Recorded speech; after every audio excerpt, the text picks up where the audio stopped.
It has.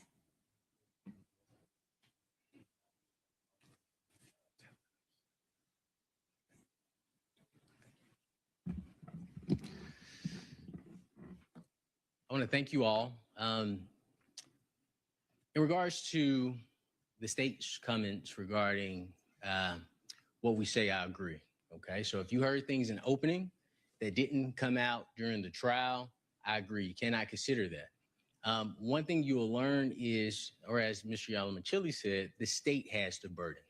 So typically we decide what we're going to present based on what we feel is the strength of the state's case.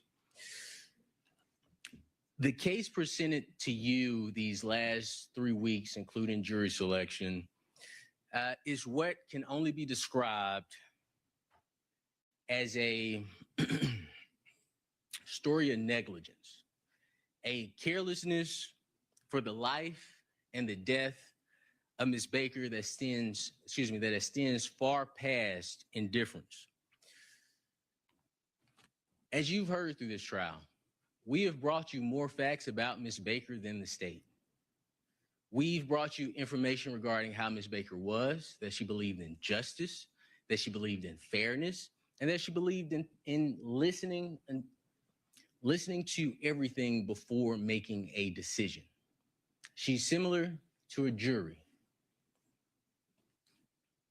The state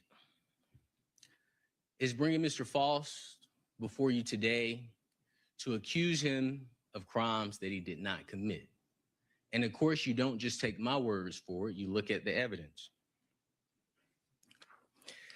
The state presented no evidence that Mr. Foss, if it's his DNA, you have to decide if it's his DNA, and we'll get into that. But the state presented no evidence that Mr. Foss's DNA means murder. The state presented no evidence that Mr. Foss's DNA means rape. The state presented no evidence that Mr. Foss's DNA means burglary. The state presented no evidence that Mr. Foss' DNA means arson or any of the other charges that they charged him with in this indictment. Mr. Foss and everyone involved in this case would like to thank you for your time, your dedication, and your willingness to put 100% of your attention into this case. And put aside your very, we understand how important it is, but your very important personal and business matters. But most of all, I want to thank you all for your courage. Because courage is what this moment demands. Not just to listen, but to stare directly at injustice and say, not here, not now, not on our watch. And that's what you're being asked to do. Stare down injustice. I want to start with a simple truth. You folks, not us, not anybody in this courtroom, you folks are the last line of defense between an innocent man and a system that has tried to break him. They falsely accused him, and that tried mightily to bury the truth. This case was corrupted from the start. It was corrupted by biases. It was corrupted by political pressure and a need to avoid admitting a mistake was made or mistakes were made in the initial investigation that you all heard about. And most fatally, it was corrupted by a lead investigator whose misconduct infected every single part of this case from the top to bottom. In our opening statement last week, we told you what questions to ask. We gave you a list of questions in our opening statement that the state would need to answer.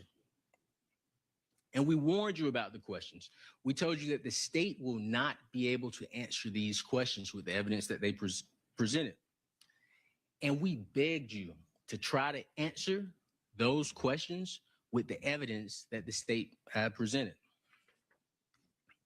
Those questions were, how does Mr. Foss's DNA simply being present in Ms. Baker's body, and again, you have to determine what the facts are. You may say it's not his DNA, but we're going to say worst case scenario if you say it is.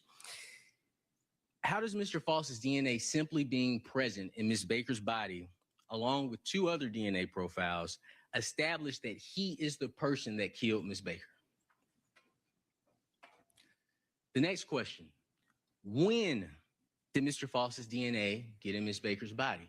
Where's that evidence? If Mr. Foss killed Ms. Baker, how did Mr. Foss get into Ms. Baker's home? How did Mr. Foss get away from Ms. Baker's home unseen? If he committed the crime in the morning hours, I believe they said between 8 and 8:30 from the testimony in the stand when the individuals were seen walking in the neighborhood. If Mr. Foss killed Ms. Baker, why was the hair that was found in her hand, around her body, and on her body that did not belong to her, why was it of Caucasian origin? What evidence does the state have placing Mr. Foss in Ms. Baker's home? How does the evidence that the state has presented to you support that Mr. Foss broke into Ms. Baker's home, sodomized Ms. Baker, viciously beat Ms. Baker, raped Ms. Baker, strangled Ms. Baker, stabbed Ms. Baker in the neck, and set her apartment on fire while Ms. Baker lay dying? If Tara Baker was Chris Melton's future fiance, why would he forget whether she told him she would be alone the night before her death? You have to decide if that's something an individual that's been with somebody for 2 years would forget. Is that something a boyfriend or a husband or a fiance would forget if their loved one was killed due to being home alone? You have to ask yourself, how did Mr. Melton respond to Ms. Baker's death? And you heard the testimony on that, and we'll talk about that. But what I ask you to do is pay attention to the physical evidence. We're going to talk about the physical evidence. Pay attention to the science. The science is the most important thing in this case. The state wants you to believe that the DNA is everything. The science is going to be the most important thing in this case, and we're going to talk to you about the science. Pay attention to the medical facts that were given to you, but also pay attention to the integrity, which is the very essence, the integrity of this investigation. But you also saw something during the course of the trial that none of us might have expected. Something that should sadden us all. Something that maybe would anger us. On full display, you saw the lengths to which some, and only some, police officers will go to avoid admitting there were mistakes made in the investigation of Ms. Baker's case, to protect their own at the expense of the rest of us, at the expense of Mr. Foss, who is an innocent man. Before we examine the evidence in this case, which we absolutely will do, we need to understand the very foundation of the entire system of justice in which we operate. It is the bedrock on which this entire system is built. Reasonable doubt. And that term, you all have heard it before, but this term isn't just legal jargon. It isn't just a technicality, and it's not a slogan. It is a constitutional shield that protects the innocent and prevents the government from punishing without proof. The state has the high burden to prove every single element of every single offense that they've charged Mr. False with. And they have to prove that beyond a reasonable doubt, which simply means a doubt for which a reason can be given. Not a vague or arbitrary doubt, but a doubt based upon common sense and reasoning, as the state advised you.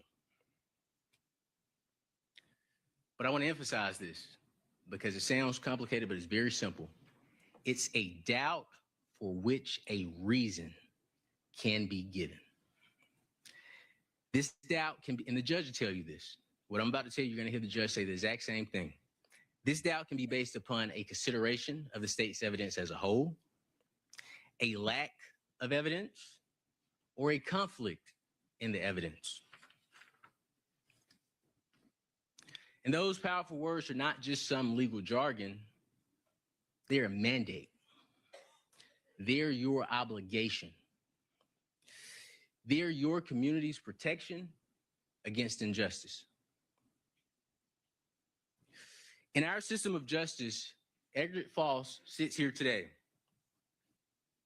presumed innocent. He's cloaked in the presumption of innocence, and it protects him like a suit of armor from the top of his head to the bottom of his feet. And that presumption is not fragile. It doesn't just disappear because there's a charge that comes about, or because somebody has a badge, or because the state has a theory. That presumption stands firm unless and until the state clears that high burden. The highest bar the law provides, proof beyond a reasonable doubt. That means at the end of this case, at the end of this trial, you think about one or more of the charges. You think, you know what? Maybe that's true. It might be true what the state is saying. Then, if that's your feeling, you vote not guilty. If you think it's possibly true or probably true, your vote must be not guilty. If someone among you think it's likely true or even very likely to be true, your vote is not guilty, because none of those standards, maybe, might be, possibly, probably, likely, very likely, none of those meet the extraordinary burden of proof beyond a reasonable doubt. Now, guilt beyond a reasonable doubt has best been explained two ways, in two different ways. One is pretty simple. We've already discussed the first way. It's a doubt for which you can state a reason. That's simple. If you can state a reason for your doubt, that is the first definition of reasonable doubt. But that reason has to be based upon common sense and reason, right? We can't say an alien came down, committed this crime, and left evidence of Mr. False being there. That's fanciful. That isn't a reasonable doubt. A reasonable doubt is based upon common sense and reason. So don't violate your oath and say, well, hey, I think it's a conspiracy theory. Some other people did it, and they're just snatching up Mr. False. Let me make that clear. Some other people that have not been mentioned in this case, some other people in another country, aliens, animals, whatever. That is not a reasonable doubt, because that wouldn't be based upon common sense and reason. But if you could state one reason, a reason to doubt the state's case, your verdict must be not guilty.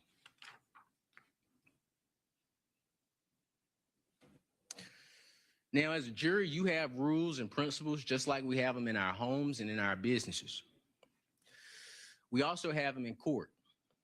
So you find a truthful verdict within the confines of the law that is given to you by the honorable court. So if you want to say the state never presented evidence showing how Mr. False's DNA means rape, there's no physical evidence or witnesses connecting Mr. Foss to Miss Baker's home. And also add the fact that Dr. Falzone, who testified here, told us based on the injuries to Miss Baker's anus, she was sexually assaulted anally. Dr. Falzone told us that.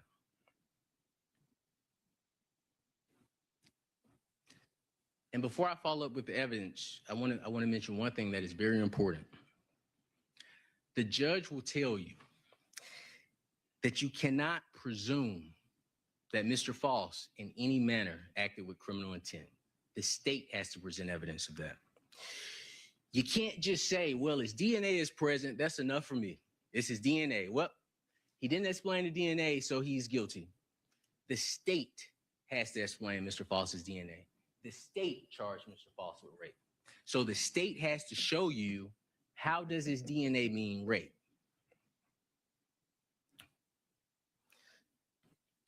Otherwise, that presumes criminal intent, and it violates the oath you've taken to follow the law given by the honorable court.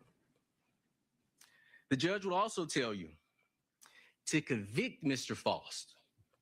Not only must the facts be consistent with Mr. Foss committing all of the acts in the indictment, but they also must exclude every other reasonable theory other than Mr. Foss's guilt. Chris Melton killing Ms. Baker is not only a reasonable theory, it is supported by the evidence. And I'll start with Ms. Ashley Hinkle. She was the last witness you heard from. You'll go to the last page on that.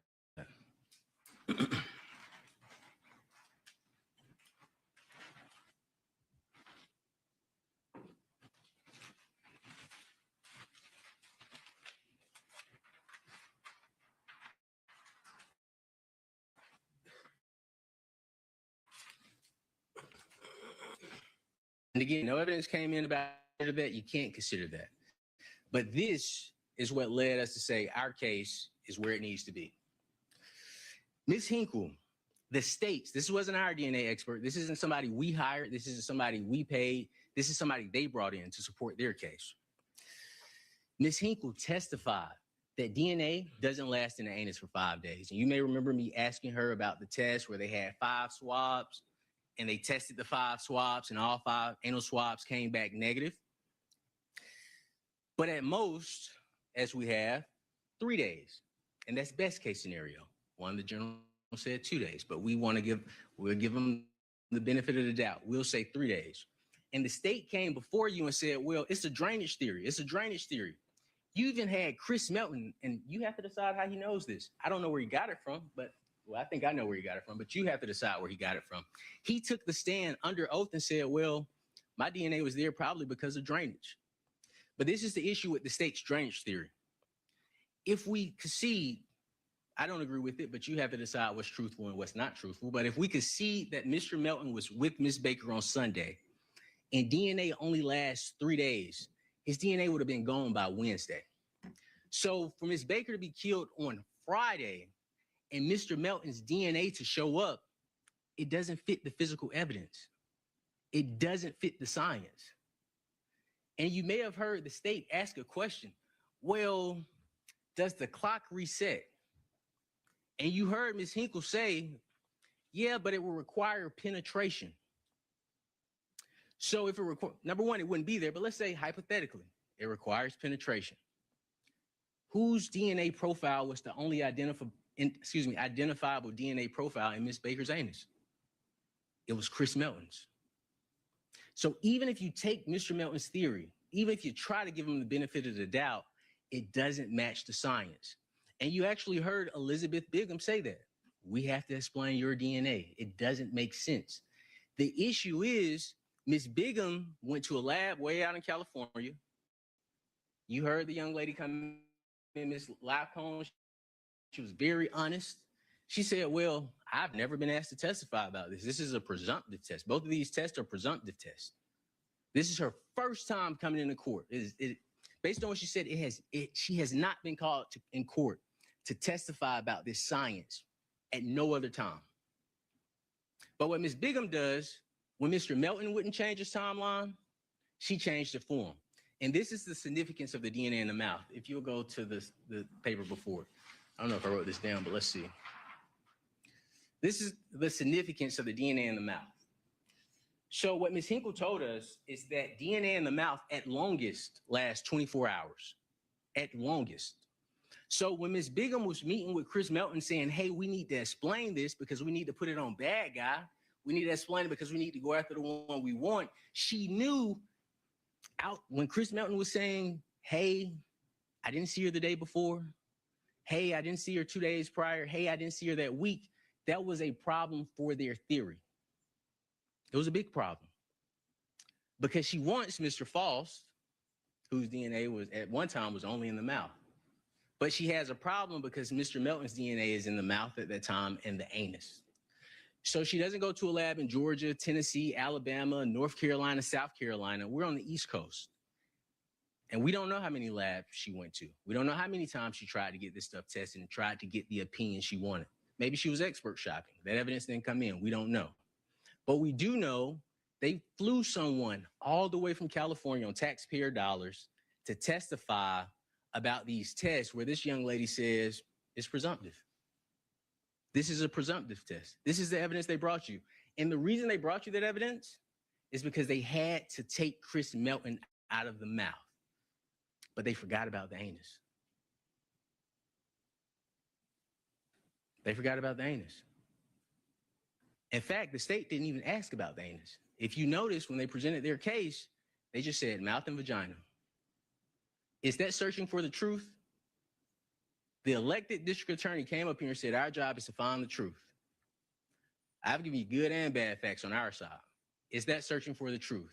Where you only ask questions in the same manner that Elizabeth Bigham asked questions, whereas to put everything on Mr. Faust. The science does not support that Mr. Faust killed Miss Baker. The science, the timeline supports Chris Melton. He's continuously lied. Even Elizabeth Bigham had to admit, yeah, I told him it wasn't consistent with what he said 23 years ago, or for the last 23 years. When have you ever in your life, whether it's on television or any experience you've ever had, known law enforcement to tell someone, look, it's not consistent with what you've been telling us, but let me offer a suggestion of what you should say. You've never heard of that. You've never heard of that. If you weren't in this courtroom, you wouldn't believe it. If somebody told you outside that, hey, I heard about this case, you know, the lead detective is telling the individual to lie so they could put it on somebody else, you'll say, no way. This guy's nuts. He doesn't know what he's talking about because it sounds so unbelievable. But what doesn't lie is the science and the physical evidence. You heard their expert, not my expert, their expert talk to you about the timelines.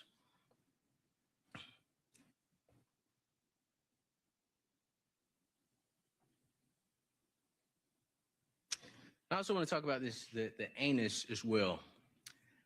How is it possible that Mr. Faust is charged with aggravated sodomy? He doesn't leave his DNA, but he leaves Chris Melton's DNA. How does that make sense? Mr. Faust is charged with aggravated sodomy for anally sexually assaulting Miss Baker, but somehow, some way, he doesn't leave his DNA. He leaves Chris Melton's DNA. That was supposed to be gone because according to Chris Melton, he hadn't seen her since Sunday. That's the question that you all, as jurors, have to answer. Let's talk about Mr. Melton's actions, okay? Mr. Melton came in here, he testified, you know, we had this relationship, we were close, I loved her, and he even came to you all and started trying to cry. He couldn't get the tears out, but he wanted to get you all emotionally riled up. And I told you all, be careful about the emotions in this case because they do want you to get emotionally riled up. However, when I started questioning, what did he tell us? Yeah, we already went over these questions. Mr. Melton got on this stand, took an oath, gave you a performance, something that he had already started doing with the state before he came in this courtroom. Hang on a sec, Mr. Cruz. Let's wait.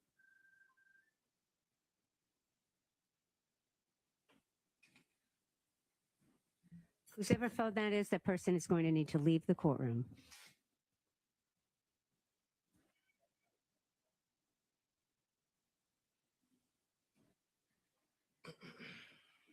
Ms. Cruz, just hang on a second, sir, if you would, please.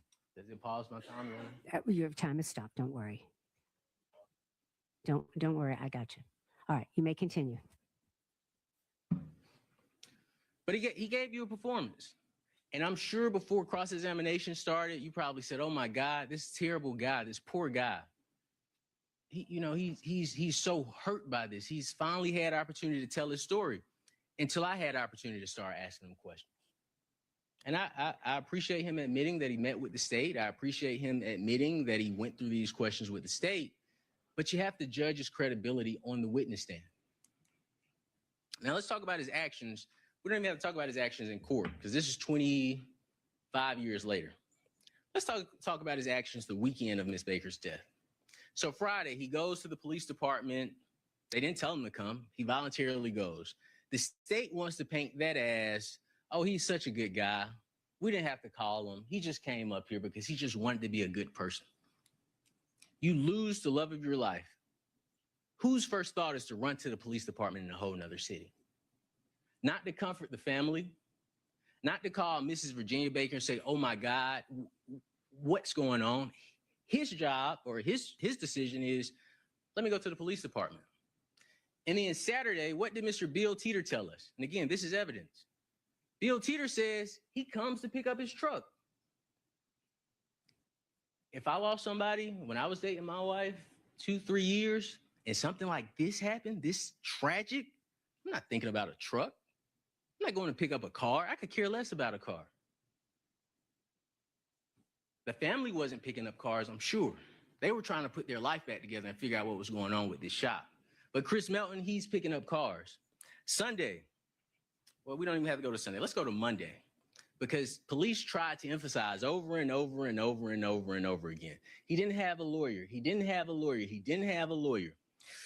What did, I believe her name was Miss Christy. Her old name was Christy Search. I cannot remember her new name. She has a new last name, though. But she worked at the bank. Monday, he's at the bank requesting a loan. That's evidence in this case. Monday, she dies Friday. Monday, he's at the bank requesting a loan. What would you need a loan for on a Monday? Probably legal fees, right? You call a lawyer. Hey, police are questioning me about this death of my girlfriend. What's your fee going to be? I don't know. We don't know what he went to the bank for, but that's something you need to consider. Chris Melton went to the bank on a Monday to get a loan. What does he do within a week of Miss Baker's death? On Thursday, he's at Mrs. Ashley P.V. Hall's house. She testifies to that. On Friday, he goes on 2 dates. Miss Ashley P.V. Hall told us on one of the dates, and she tried to explain it away, well, he's just a flirty guy. He just has a flirty personality. But he's flirting with the girl and he's rubbing her back. The girlfriend just brutally died a week earlier. Chris, and I mistake things. I'm human. I am not perfect. I believe your notes, trust your notes. You're the jury. You decide the facts. I believe Chris even admitted to calling Ms. Hufford past 10 p.m. And I believe he said that everybody was hurting, if I remember correctly. And that was the reason he was reaching out to her.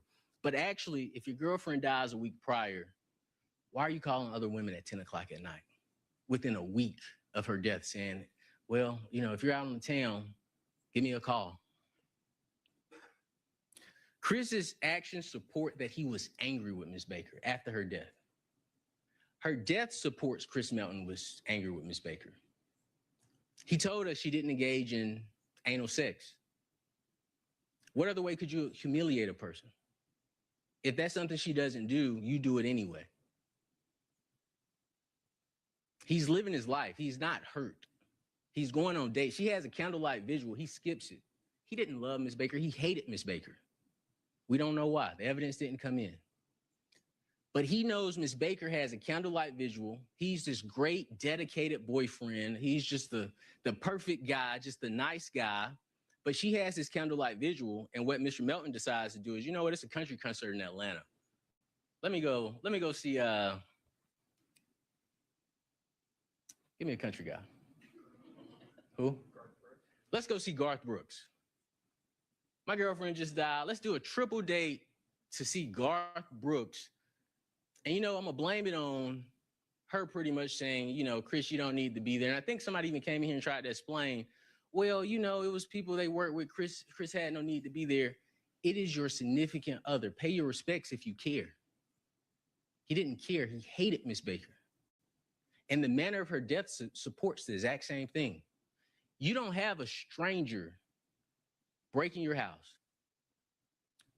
A stranger, never been there before, just picked your house out of any house in the neighborhood, breaking your house, and kill in this type of manner. This is a overkill.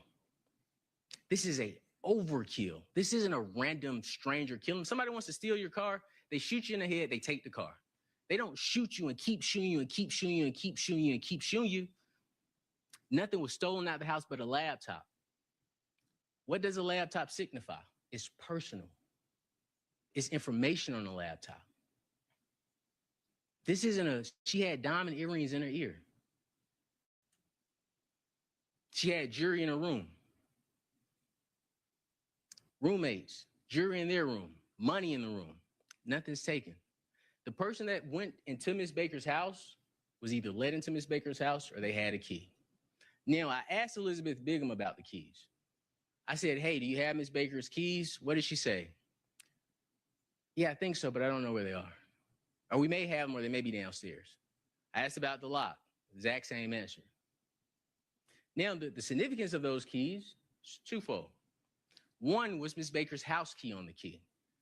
And I asked Mr. Melton, did you see Miss Baker enter her house? Because Mr. Melton would know what her house key looks like. A stranger wouldn't. A stranger wouldn't break into a house.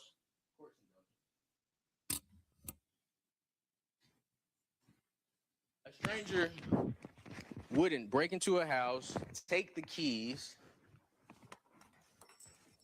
and say, let me see if this one fits. Nope. Let me try this one. Nope. Oh, this one works. And then run off. That's not something a stranger does. But a person that knows what your keys look like or who has a key, they know, okay, I could get in and out quick. A stranger doesn't. Stay around and clean up your house. And Dr. Valerie Lowe said it best.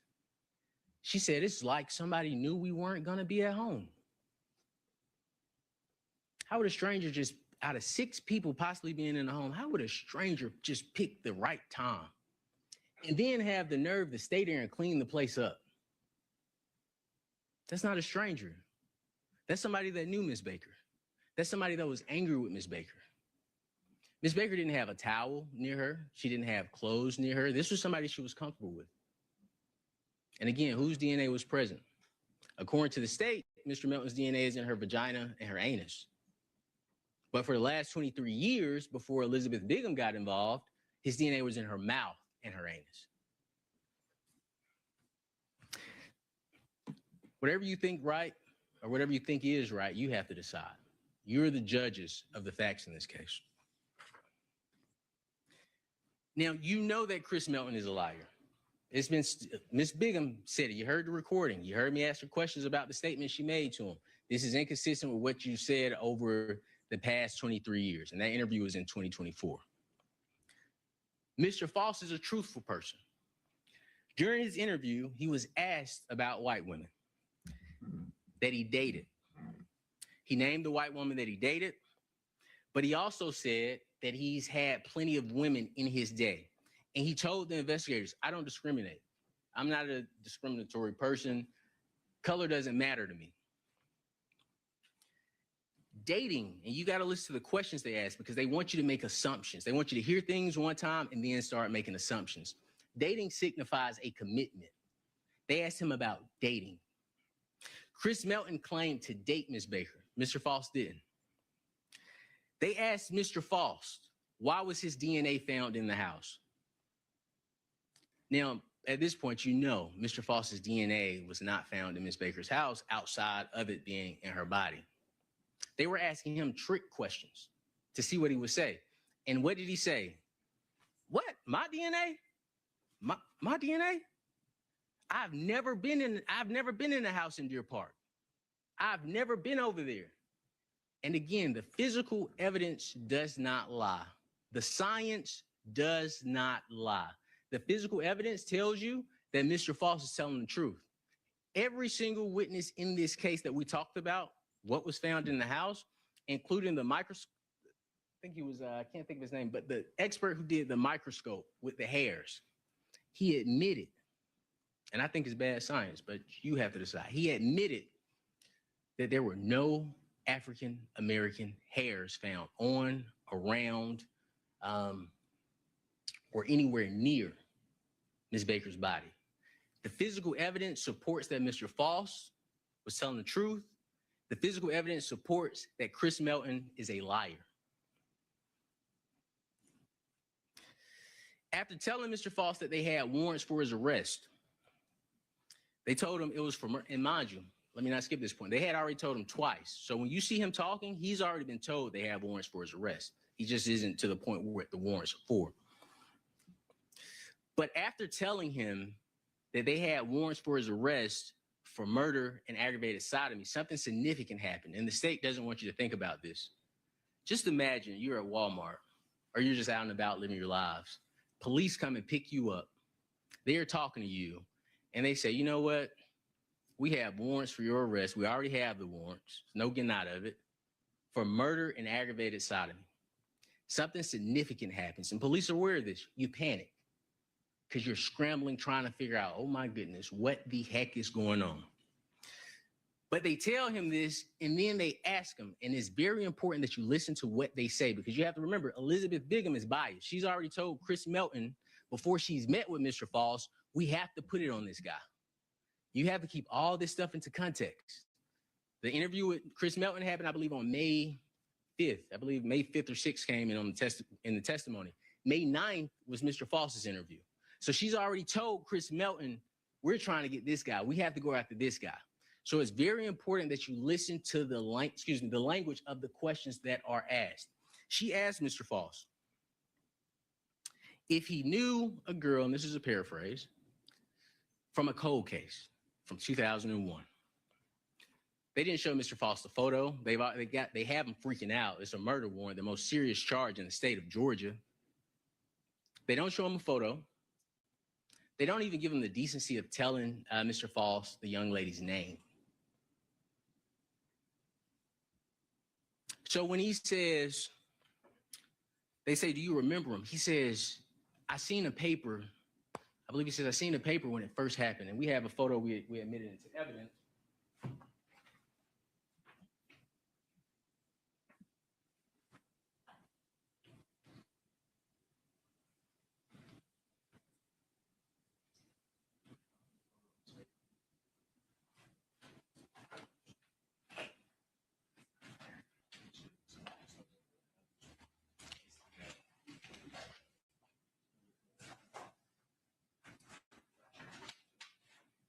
But I'll show you the media shot of Miss Baker. Now, mind you, this is 24, 23 years before his interview. So it's been a while since he's seen this, as he said in an interview, but this is the media shot of Miss Baker. We introduced a photograph and Mr. Melton testified to it. Yeah, this is how Miss Baker looked on a day-to-day. But they don't give Mr. Foss the decency because they don't care. They want him to say something so bad that's inconsistent so they could come before you and say, look what he said, look what he said, look what he said. But no, you need to look at what they did. Because it could happen to anybody in this courtroom. Look at what they did. And as soon as he said, man, I don't know that girl. All right, we got him. And now, let me make this clear. They already had the warrants. So I don't want you to think for a minute that they were giving him a chance to explain anything. The warrants were secured before they arrested Mr. Foss. But they could have just showed him this photo. Mr. Foss, do you know this young lady? Have you ever seen this young lady in your life? They didn't even do that. They didn't give him the decency, but they didn't want him to say he knew her. And Mr. Foss could have lied. He could have said, oh yeah, the girl you're talking about from Deer Park, yeah, we talked, we dated. He didn't do any of that. He didn't do any of that.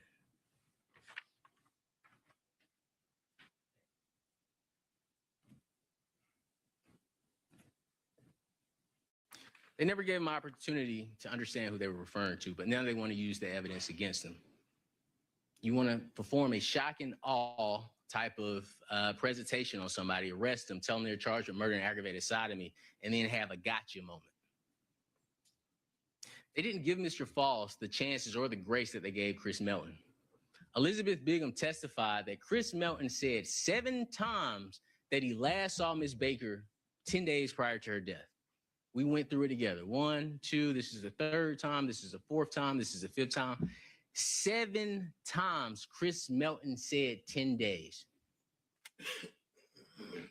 But she comes in here to defend the 5 days because it fits the narrative. What you witness in this courtroom is a tragedy. It's heartbreaking. It's terrifying because this could happen to anybody.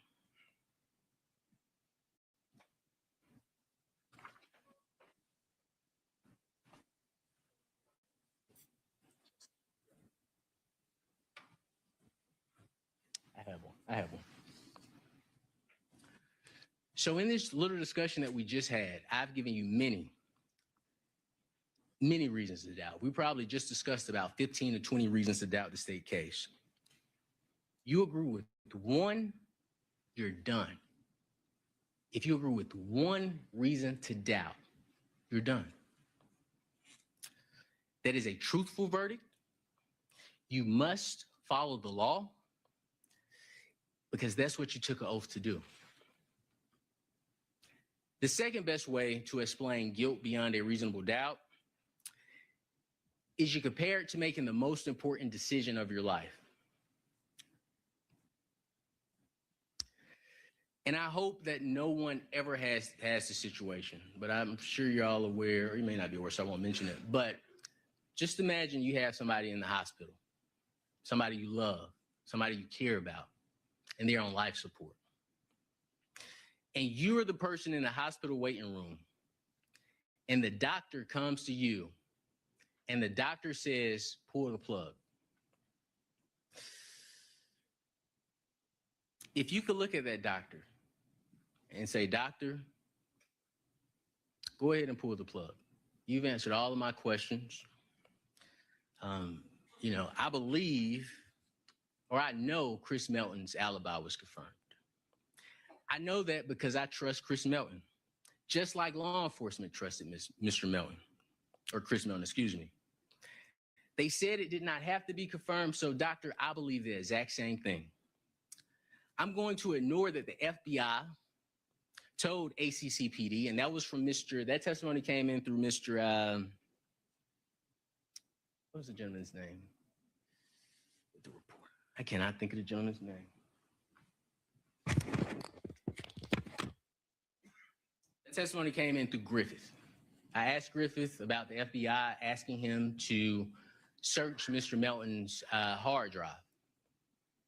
And what did Mr. Griffith tell us? Despite FBI saying, hey, this guy hasn't been ruled out, he's saying, well, you know what, ladies and gentlemen of the jury, I know best. His alibi is confirmed. Don't worry about it. The FBI didn't clear him. But you may say, doctor, I trust Mr. Griffith. I trust what he said. Although scientifically his DNA says that, although science says that his DNA should not be present 5 days in Miss Baker's anus, I'm going to ignore that. I believe the state's drainage theory, doctor. I believe what they said. I don't know how, but somehow it drained from Sunday to Friday, and it stayed there, doctor. And I also believe that Miss Baker and Chris Melton were in a loving, caring relationship, and he was destroyed by the fact that she passed away. I believe that, doctor, so pull that plug. I'm satisfied. My mind is set. And when your mind is satisfied, and you hear the judge talk about reasonable doubt and the mind being satisfied, if your mind is satisfied, you have enough information. And what that means is your mind is not wavering. Well, maybe it did happen this way. Maybe it didn't happen this way. When your mind is satisfied, it said you have all the information that you need to make a decision. It is not unsettled. And at that point, you know what to do. We've all had those type of decisions. Do I want a McMuffin in the morning? Do I want hash browns? You know what? I'm going to go with the McMuffin. My mind is not wavering. It is settled. When your mind is satisfied beyond a reasonable doubt, you don't have any reason to doubt it. Remember what we talked about. It's one reason.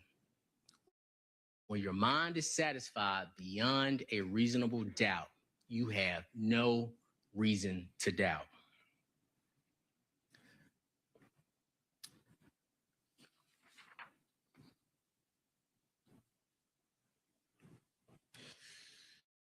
You have to ignore Ms. Baker's roommates. And although on the state's examination, you know, and I don't know the relationship they have with Mr. Melton now. I know it's a tough situation to come in this courtroom and talk about it, but they said, hey, they admitted when they were talking to police outside of this courtroom that Tara's relationship with, Ms. Baker's relationship with Chris, and I believe it was, and I'll start with Ms. Valerie Lowe. Ms. Valerie Lowe told us that Tara herself said that her relationship with Chris was a distraction. And the day Ms. Baker was killed, like I stated, Ms. Lowe said it was almost like someone knew we weren't going to be home. Ms. Ashley P.V. Hall told us something inconsistent with what Chris Melton said. She had to admit when we were asking her questions that before Ms. Baker died, watching Ms. Baker's relationship with Chris Melton was just like watching the normal ending of a relationship. But you heard every law enforcement witness 24 years later, oh, it was a great relationship. It was a great relationship. It was a great relationship. But when we asked, who did you confirm that with? Oh, Chris. Ms. Foster didn't get that.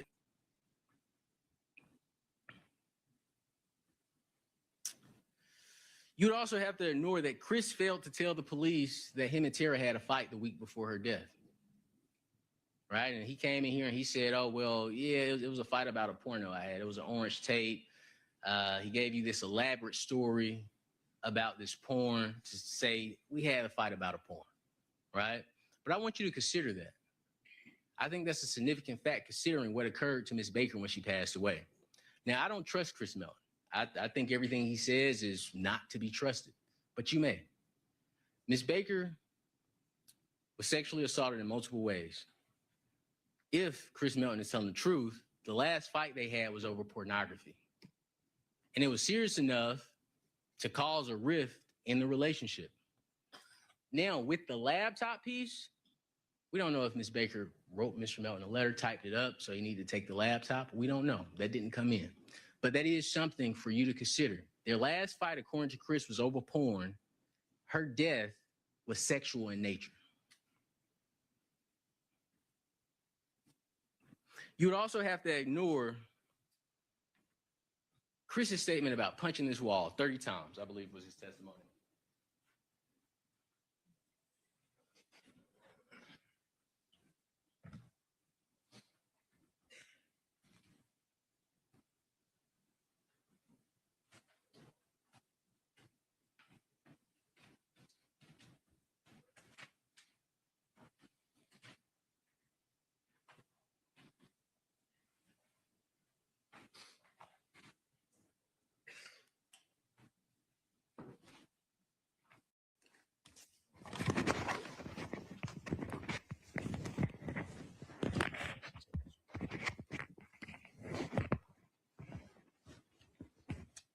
So Chris Melton's testimony was that he punched the wall 30 times, and that's what caused the injuries to his hands. But this is a question I have for you. When you look at Mr. Melton's hands, because he said it was concrete that he punched, where were the bruises on his hands outside of the scratches? Mr. Melton said it was concrete that was punched, but at what point did he seek medical attention? He didn't. Mr. Melton came in here and said, well, this is my story. I punched the concrete wall 30 times because I was so distraught. And law enforcement even came in to back up that story. But the question I have for you, if his hands weren't a big deal and you knew on Friday that he didn't have these injuries, why take the pictures? Why go to the house and check if you say Chris Melton didn't have these injuries? Their actions are inconsistent with their statements. But I'm going to tell you why. And you have to judge witness credibility. Law enforcement has allowed this community to live in fear for the last 25 years, maybe 23. They've allowed it. When people heard about this case or thought about this case, it was because of law enforcement failures. The questions that the family had, they ignored for 23 years. And I tell you, my position, you have to decide, you're the jury. They weren't here defending Chris Melton. They were here defending themselves.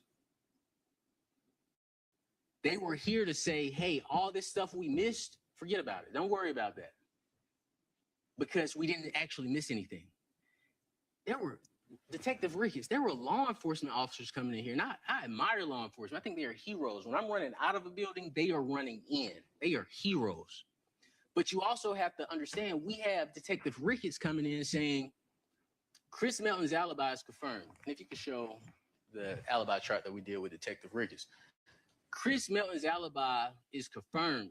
But when I started going through, well, Detective, did you confirm this? Were you able to speak to Nash Plumbing? No. Testimony even came in that they couldn't find Nash Plumbing in information. Chris Melton couldn't provide them an address to Nash Plumbing. They couldn't find Nash Plumbing. He couldn't even give them a phone number to Nash Plumbing. That is evidence in this case. But instead of admitting for the sake of justice, for the sake of Miss Baker and her memory that, hey, we may have made some mistakes, and if these mistakes get us closer to getting the right person in that chair, as opposed to the wrong person, we'll admit it. Because that's the right thing to do. Instead, they come in here and they double down on inconsistencies that don't make sense. Ricketts tells us Nash Plumbing for Chris, unconfirmed. Nash Plumbing for Josh, unconfirmed. Chris says he goes to the bank. Josh says he went to Chick-fil-A, unconfirmed. As you know, the bank is at 9:08 a.m. And I told you all, the most important time is before 9 a.m. for Chris Melton. The most important time is before 9 a.m. because at this point, Ms. Baker is gone. Truck Customs, he says 9:30 or earlier, and we know from Bill Teeter, it was after 9:30, it was 10, I believe Mr. Teeter said around 10. Grayson, Georgia, unconfirmed. But look at Josh, and this is from Ricketts. The same person who sat in here and said, it's nothing, these inconsistencies are nothing. Josh says they're in Grayson at 8 a.m. Chris would have to be in Grayson after 9:30 a.m. Chris says they've known each other for 1 month. Josh says they've known each other for a year. And when I asked him about it, he said, well, and this is Detective Ricketts, well, the way I just took it that he meant a year. Even on small mistakes, we all have children, grandchildren, siblings, parents. We're human. Nobody's perfect. But when you have a person or organization or entity trying to get you to believe that they made no mistakes when the mistakes are apparent, you have to judge their credibility. You have to take that into account when you're determining what your verdict is going to be, if you could trust this person or not trust this person. Now, I don't know if you caught this, but it blew my mind when I heard it. And I didn't ask him about it again because I didn't want him to try to change his answer. Chris Melton, on this stand during direct examination, they asked him, why didn't you want to go into the house when they asked you to identify the body? And we all, the entire team, we jotted this down in court. Chris Melton stated he didn't want to go into Miss Baker's apartment because he did not want to see the devastation he had caused. I don't know if you all caught that, but I absolutely caught it. Chris Melton came in here and pretty much confessed to what he did. But you're the jurors, you heard the testimony, you have to decide. You would also, to pull that plug, you would also have to ignore what Karen Williams told us. Now, Karen Williams did a sketch. This is a sketch. And I tell you, based on this trial, I don't trust anything in this case, but this is a sketch. And the questions I went over with Ms. Williams, formerly Carol Bryant, how much did the person weigh? We got her to admit that he had a full face. She said that he was not thin. He had a full face, probably around 220. We got her to admit, I asked her, he had a heavy looking face. We got her to admit, yeah, he had a heavy looking face. We asked her about the weight. again 220, and she stated that he was big bone, kind of husky. But this is the person they give you. Now, I don't know, and I think we went over the mustache with it. They didn't even have the right type of facial hair on the person. But to me, what I believe, and you're the jury, you have to decide, they have made so many mistakes in this case, I wouldn't be shocked if they started changing evidence, just to be completely honest with you. And I hate to even say that. But when you introduce hair evidence in this case, you deceive the jury and say, hey, in these bags, and I said, can we open these? No, we're not gonna open them. I asked, can we open this to make sure the evidence is what the evidence is? They brought you empty bags of evidence to get you to believe something that was not true. And then when we got the bags open, all of a sudden they find all the hairs and say, oh, this is with the GBI. And with these broken, I don't even know what to call them, but these broken slides or screens or whatever they may be. But also, and I'm gonna go back to this, I'm gonna go to this a lot. Not only do they present you empty evidence, they present junk science. Science that has never been presented in a court before to protect either themselves, which I think is more so protecting themselves, and to protect Chris Melton.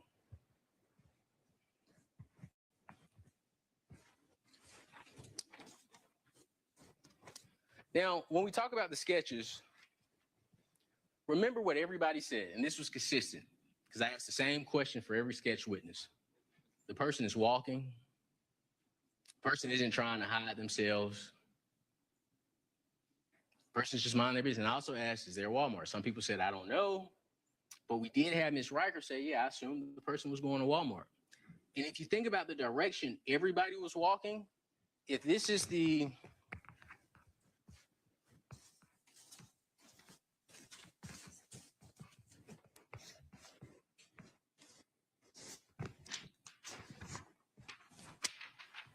every single person that saw somebody said they were walking down this way. Nobody ever said, oh, well, I saw a person walking up towards Ms. Baker's house. They were all walking this way. And during the evidence, what is this way? The Walmart. You'll have that photo with you in evidence. On the other side, down here, past this subdivision, it's the Walmart. But what they did was, okay, let's get all these sketches of these people. They're walking. They aren't doing anything suspicious. Something that's important, they mentioned a laptop being stolen. That came in during the case. Not one of these sketch individuals said, oh, they were carrying a laptop. They were carrying anything. They were acting suspicious. It was just, they were walking. And the state is going to come to you and say, hey, we can't prove that Mr. Foss broke into her house, but we want you to pick one of the people that we have these sketches of and just say it was Mr. Foss. And we want you to assume, we want you to speculate. We want you to say that Mr. Foss is the person in the house. And I'll tell you this, if there's no evidence in the house of Mr. Foss's presence, this is something simple you can remember. No house, no Faust. If there's no evidence of Mr. Foss in the house, no house, no Faust. Tell them to present the evidence. If you can't present the evidence that Mr. Faust was in the house, we have to vote not guilty. We have to. We have to. You're saying this crime happened in the house, you charged him with burglary, we have to. That's the simplest way to remember it. So when they make up, hey, the guy was walking and he disappeared, so that meant he broke into Ms. Baker's house, you say no house, no Faust. Show me the hairs. Show me the blood. Show me the skin. Show me the DNA in her house, outside of her body, on her skin. Show me something. We presented a photo of Mr. Foss. He does have an afro. And they say, well, the hair in her hands, you know, we just want to show you that it's not Mr. Melton's hair. That's all we want to show you. It's not Mr. Melton's hair. It was Caucasian hair. Now, I don't understand, and you're the jury, you have to decide. How would Ms. Baker get a handful of her own hair? How is that possible? Your hand is outward away from your body, but it's your own hair. But in this case, it doesn't matter because what you're here to decide is if the state presented enough evidence that Mr. Foss is responsible for Ms. Baker's death. And they haven't. But what they are going to argue, they're going to say, hey, it was just one person walking down the street and he disappeared. So we want you to say this was the person that committed this crime. And they harp on, oh, he stayed 585 feet away from her house. He stayed 585 feet away from her house. Well, that means there's an issue with the investigation, because if the person that you say killed Miss Baker stayed that close, why didn't nobody go to the house and speak to him? He did say his grandmother stayed there. You heard the recording. It's my stepmother's house. But now, 24 years later, 25 years later, they want to say, oh, that's evidence of guilt. And I ask you, listen to the recordings. Listen to the pieces played in the recordings. Mr. Paul says multiple times, yeah, I go over there to check on my stepmother. I'll go over there to visit my stepmother. And I don't know about all of you, but we all have permanent addresses. Mr. Paul said he stayed in that house for 40 years, but he also said, yeah, I have different women I stay with here or there. My permanent address, if somebody asks me how long I stayed at my permanent address, even if I'm not physically staying there, I am going to say 3 years. I've been at this address for 30 years. Even if I don't physically stay there, because that's my permanent address. That's where I may want to send taxes. That's if I get a ticket, I may want to send a ticket there. This is my permanent address. The state wants you to take his permanent address and say, well, this is his address. He said he stayed there. So that means he committed this crime. So why not move? If you've caused this much destruction in this community, why not move? If Mr. Falls committed this crime, how would he know that no one saw him? Why even tell police that you stayed there? But you know who did move out of Athens and who admitted they moved out of Athens? Chris Melton.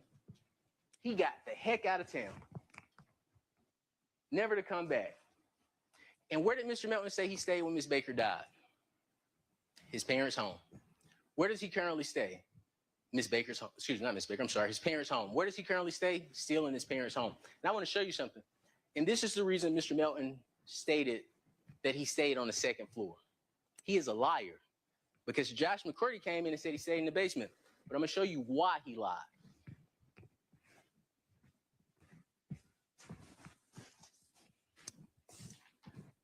And this is a ball that was dropped by law enforcement. The reason Mr. Melton lied is because the basement to his house has its own door. So he wanted to separate himself from that door, because obviously I had to show him the pictures first. He didn't want you to know that he had an entrance and an exit he could go in that his parents would know nothing about. This is the door right here. Crime of opportunity. Mr. Melton had the opportunity. Think about what Mr. Teeter told us with him dropping his truck off. He dropped his truck off and went to see the police in Josh's truck. Why would he do that? Maybe he didn't want law enforcement to search it. But you all have to decide.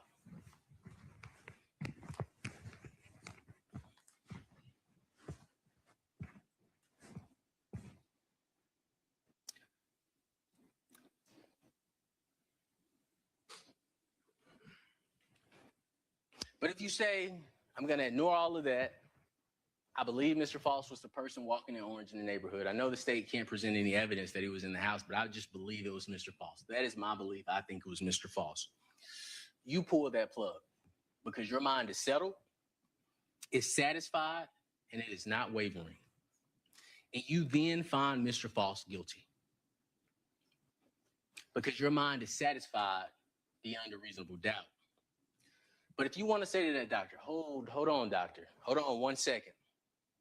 If Mr. Falls committed this crime, why would Elizabeth Bigham need to tell Chris Melton we need to explain your DNA? I have questions about that, doctor. That doesn't make sense.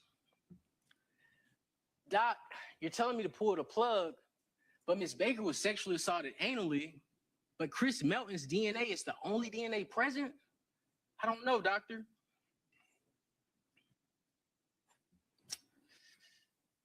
Also, Chris Melton's hair was found on the murder weapon. And let me clear this up for you, because I think there was a lot of confusion with that. Can you get the picture of Miss Baker and the charger block next to her head? It'll be in the state's exhibit. And I'll show you that picture, but I'll describe it to you. When you see Miss Baker's body as it was found in the home, you're going to see a charger block next to her head. It was connected to the cord used to strangle her. When they tested this cord for hairs, they tried to find hairs on this charger block next to her head. I'm going to tell you this. Don't look at the sketch. The sketch has it way far away from her head. Look at the picture. It's right next to her head. you're going to hear that Chris Melton's hair is on the murder weapon. Not Mr. Fals's, Chris Melton's. There was a pubic hair found on Miss Baker's butt. Now, the state brought in this microscopic expert to say, oh, it's Ashley P.V. Hall's hair, and anything is possible, right? But we went with Miss Ashley P.V. Hall. We said, do you have your own bathroom? Or did you have your own bathroom? She said, yes. Did you have your own shower, tub? Yes. Did you have your own toilet? Yes. The mitochondria DNA test, the only DNA test conducted that referred to Chris Melton, determined that he could not be excluded as a contributor of the hair. Miss P.V. Hall could not also be excluded. I want to make that clear. But what law enforcement didn't do, because it didn't fit the narrative of Mr. False committing this crime, when they tell you we have new DNA technology, when Mr. Melton's DNA popped up in her body, they didn't retest that hair because it didn't fit their narrative. So potentially, not only is Mr. Melton's DNA in Miss Baker's anus, his hair was on her butt. But they never followed up when the mitochondria DNA test said, we can't exclude him as a contributor. But again, you ask the doctor, Doc, you're telling me that a complete stranger broke into Miss Baker's home without any signs of forced entry, spent time beating her, strangling her, stabbing her, sexually assaulting her, and then he takes the time to clean up the house, setting it on fire and only taking a personal item such as a laptop, despite money, jewelry, diamonds being in the house? And then this stranger was able to somehow lock the back and front door and get away unseen. Is that what you're telling me, Doc? I have questions.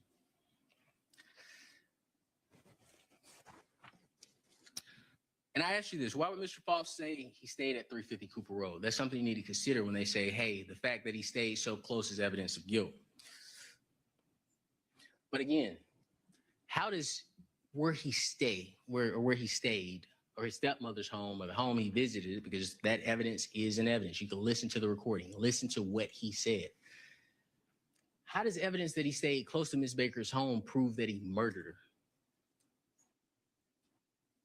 Because that's the jump the state wants you to make. They want you to hear, oh, he stayed close and his DNA was in there, so that means he murdered her, he raped her. He did these horrific acts. We can't prove he's in the house. And remember, no house, no fouse. We cannot prove he's in the house. But we want you to look at all this other stuff. Look at it. Look how close he is. They went out and got drone footage, just wasting time. Drone footage to show you how close the houses were. So what? So what? Ask them, how does that prove your case? The burden is on you. Give us the evidence. We want to protect this community, but we also want to avoid injustices. If you want us to convict, give us the evidence.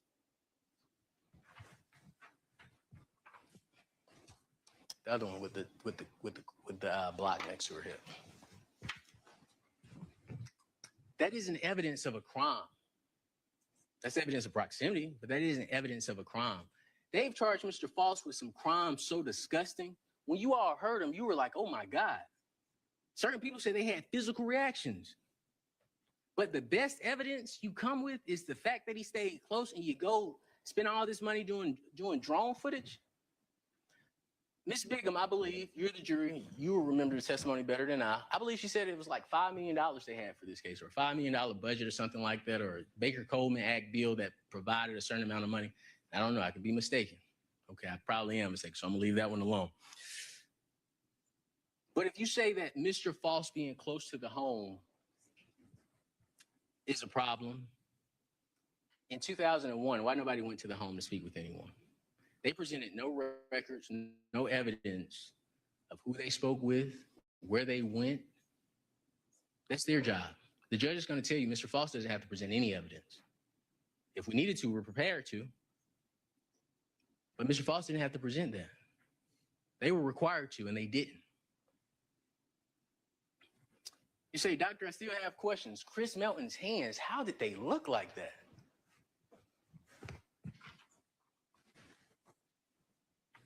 This is a tough picture, but it's part of the evidence in this case. This is where Chris Melton's hair was found. It was found on this object right here. This is Miss Baker's head.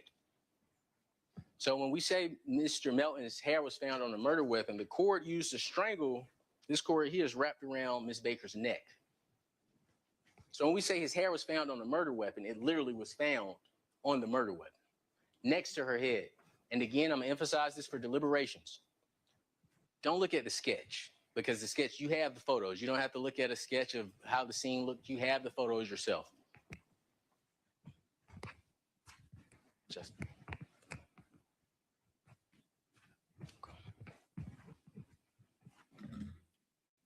Also, Detective Ricketts stated that he fingerprinted Chris Melton.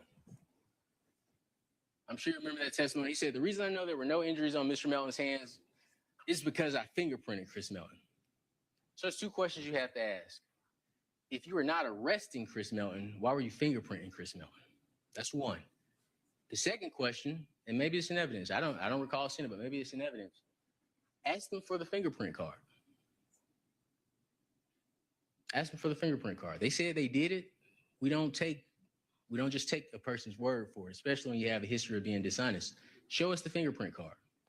So what I anticipate you should have in evidence is a fingerprint card taken from January 19th, 2001. Make sure you look at the dates, okay? So if it says January 23rd or January 22nd, that isn't what Detective Ricketts said on the stand.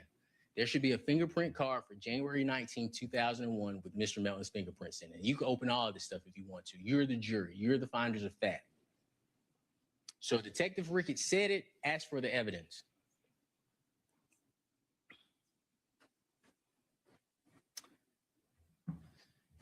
But when the doctor says pull that plug, you say, doctor, one of my gravest concerns is that law enforcement seem just much more so focused, not on justice for Ms. Baker, not on resolving this, answering these questions for the Baker family. They seem more focused on protecting themselves. And maybe Chris Melton. Doctor, I'm not sure. Doc, you're asking me to pull the plug, but where was Chris Melton before 9 a.m.? All these witnesses came in, every law enforcement officer, they fought me. They fought me when it came to confirming Chris's alibi. It was confirmed. It was confirmed. It was confirmed. All right, well, let's break it down piece by piece. Did you confirm this? No, but it was still confirmed. Okay. Talk to me about Nash Plumbing. Did you get documents? No, but it was still confirmed. All right. Josh McCourty, did you get any proof that they ever worked together? No, but it was still confirmed. And then they'll try to jump to the bank. And the reason I emphasize the bank is because the bank is irrelevant. The bank is at 9:08. Ms. Baker was killed in the morning time. According to the state, it was somebody walking around at 8 a.m., 8:30. According to the state, 9 a.m. is irrelevant. So don't let the state come up here and tell you, oh, his alibi was confirmed. You ask them, well, where's the evidence related to Nash Plumbing? They didn't call one witness from Nash Plumbing. And we told them for, I believe, months, Mr. Foss didn't commit this crime. Weeks before this trial, we told the state because we wanted them to disprove it. Chris Melton killed Tara Baker. And that was with the hope that they'll look at their case and say, oh, maybe we got a problem. But instead, what they do, they meet with all their witnesses and they prep them. And they say, you know what? Chris Melton didn't do anything. You don't give any answers that the defense attorney wants. We're going to prep you. We're going to talk to you about it. Anything they say that Chris Melton did, you say the opposite. They knew this stuff. This isn't new. Everything you heard, they knew. This is their evidence. I didn't make any of this evidence. The only evidence that I brought to you is the picture of Chris Melton's house because they didn't want you to know that. But everything else you've seen and you've heard in this case, I didn't go find it on my own. They knew this and they chose to ignore it to focus on him. And I'll tell you this, way to evidence Chris Melton, Edric Foss. The evidence related to Chris Melton substantially outweighs the evidence related to Edric Foss. Could you imagine me in this courtroom trying to defend the hands that Mr. Melton had? And my argument as well, 2 days after her death, he was punching the wall. You all would look at me and say, this guy's crazy. What is he in here talking about? Or if I was trying to defend Mr. Melton and I said, well, my client, he went to pick up his truck on Saturday. He went to get a bank loan on Monday, and then he went out on 2 dates. within a week of her death. You will say, this guy's, what is he talking about? Why are we here? Think about the evidence you heard about Chris Mellon. Think about how he was on the stand. You had a killer in here talking to you that has gotten away for 23 years. He didn't shed one tear. I showed him a picture of Miss Baker. He didn't shed one tear. Think about that.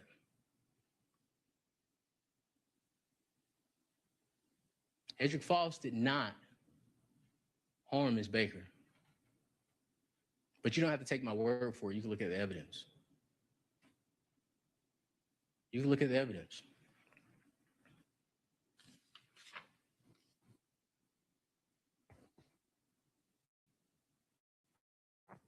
So you say, doctor, the state has to explain how Mr. Foss's DNA alone means rape.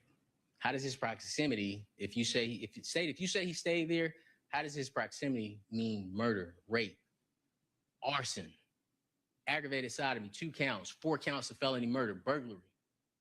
You need the evidence.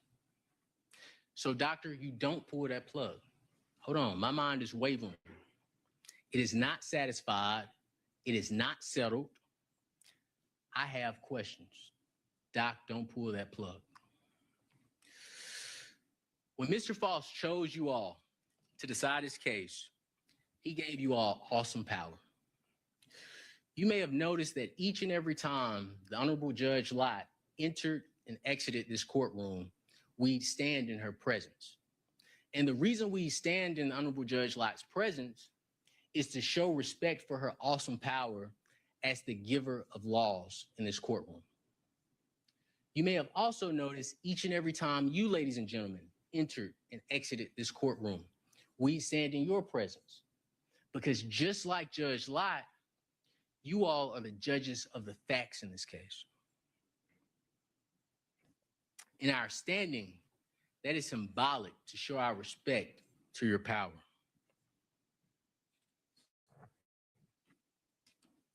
The first thing you did as a body when you entered this courtroom, or excuse me, when you entered this jury box, you stood up, you raised your right hand, and you took an oath. And by that oath, each of you promised, you swore to decide this case based on 2 things. 1, the facts, only as they came out in this courtroom. And 2, the law as given to you by the Honorable Judge Lott. Because you need to understand the law and the facts, I would like to discuss them both with you at this time. Starting with the law. The first principle that I like to discuss with you is the Bill of Indictment. Okay? Don't be afraid of this document. This is a very important document. Embrace it and read it. Because in this document contains the charges that you will decide against Mr. Foss. During your deliberations, and this is very important, use this document because this will tell you what evidence you're looking for. The indictment was returned by the grand jury, and you've heard this term before, of Clark County. And what the grand jury is 16 to 23 people. They meet with the district attorney's office, and you've heard Agent Bigham's testimony, but they meet with the summary witness, okay? A summary witness is a witness that just comes in and tells the group about the case. I can't be there. Mr. Foss can't be there. He can't defend himself. He can't hear anything that you all heard. The judge isn't there. It's simply the district attorney's office and their witness. And they tell the room whatever they want to tell them. And they return an indictment. And the judge will tell you that this indictment is not evidence of guilt whatsoever, in any way whatsoever. And the reason why is because it is only a one-sided story. That's it. It's a one-sided story. That's how you get this indictment.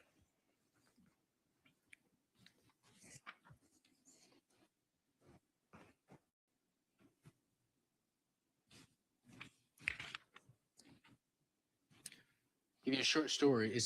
if anybody's ever dealt with a lawsuit in here, similar to a lawsuit, right? Let's say you're at home, you go to your neighbor's house, you say, neighbor, I want to build a fence on my property, okay? I am going to build a fence 5 feet inside of my property line because I don't want to encroach on your property, all right? Do you have any problems with that? Do you want to go get your own surveyor? Do you want to have somebody come out and look at it? I don't want any problems with you, so I'm going to make sure I build it 5 inches inside of my property line. Your neighbor says, no, don't worry about it. You build your fence. One night, you're at home eating dinner with your family, and you receive a knock on the door. You go to the door, you open it, and it's the Clark County Sheriff's Office. Might be that gentleman over there. He's serving you with a summons and complaint. And he says, sir, ma'am, you're being sued by your neighbor for the fence you built on their property. And you say, what? That's absurd. I talked to my neighbor. They didn't want to discuss it. I built it 5 feet inside of my property line. He's going to tell you that's not for me. But what you all could do, which all of us could do, you could go, you could hire your own lawyer, you could pick a jury, and you can let the jury decide what occurred. Because what you didn't know, your neighbor, when he got his lawyer, they typed up a summons and complaint, and you got sued. It doesn't mean you did anything wrong. Doesn't mean your neighbor's right. Doesn't mean your neighbor's telling the truth. But that's the way a civil case gets started. The same thing with the bill of indictment. It's just the way a criminal case gets started.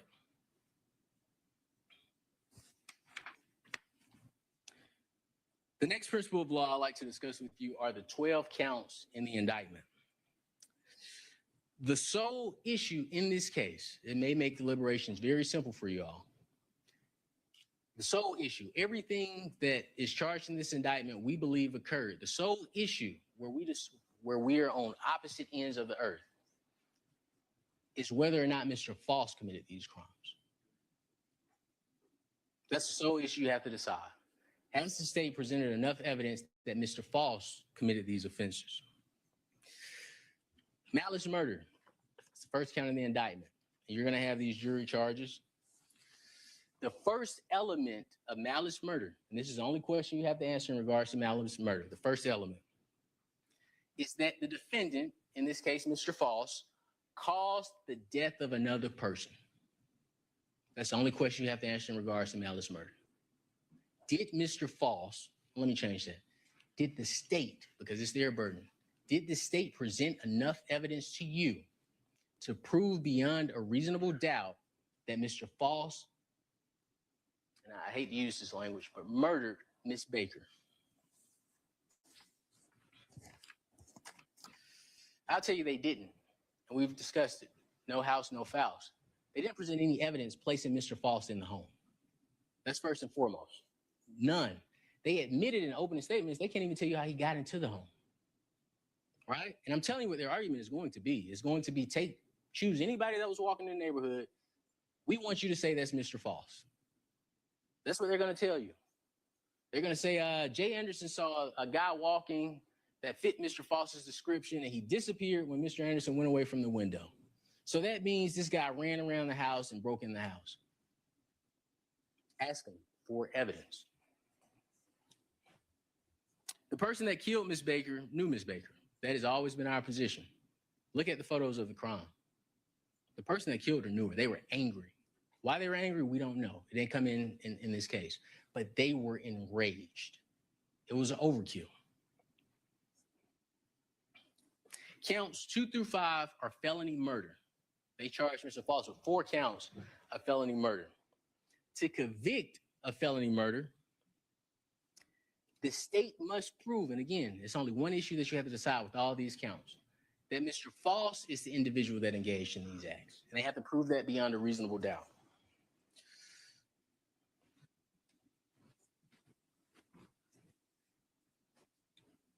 We've addressed counts 1 through 5. Count 6, burglary. The state must prove that Mr. False, and again, it's every count, they have to prove Mr. False did this, that Mr. False entered the home. And we can stop there. We don't even have to go through every other element. They have to prove that Mr. False is the person that entered Miss Baker's home. And the state has admitted that although, and I repeat this because it's so mind-blowing to me, that although they can't prove how Mr. Foss got in the home or that Mr. Foss was in the home, this gentleman is sitting over here. That has been shocking to me since day one. They can't prove, or matter of fact, we all know now that the science says Chris Melton is the only identifiable DNA profile in Ms. Baker's anus, but they have this gentleman sitting over here charged with aggravated sodomy. That's why juries protect the community. That's why we have juries. Because the first thing any totalitarian governmental system does, they get rid of the jury. They say we decide who's guilty or who's innocent. This right here, a lot of you may not know what this is, okay? But this right here is the strongest symbol in any democratic society that uses jurors. And I could kick it, I could probably rip it off the ground. But the reason this is so powerful, and the reason you see this in every single courthouse, is because when they were putting the Constitution together, when they were founding this great country, this is in place to symbolize the separation between the people and the government. This is the strongest symbol, this partition. And that's why their table is closer, because they want to make it clear. This is a separation of the people from the government.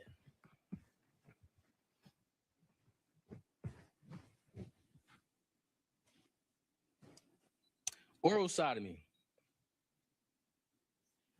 The state must prove that Mr. Foss forcibly and against Ms. Baker's will, and they presented no evidence of that. And I think this is significant. And I may say this wrong, but I'm gonna say it, so please forgive me. And if I stumble over my words, please forgive me.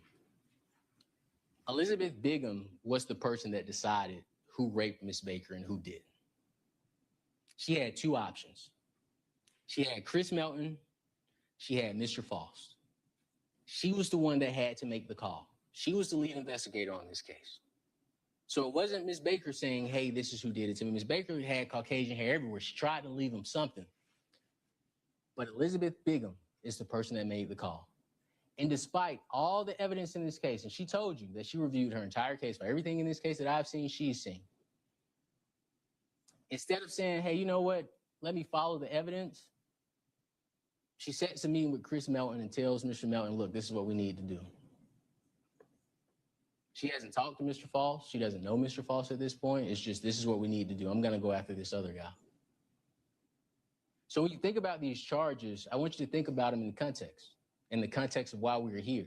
There isn't a person saying that Mr. Foss did all these terrible things outside of the person who had to make the decision on who to pursue. And they chose Mr. Foss.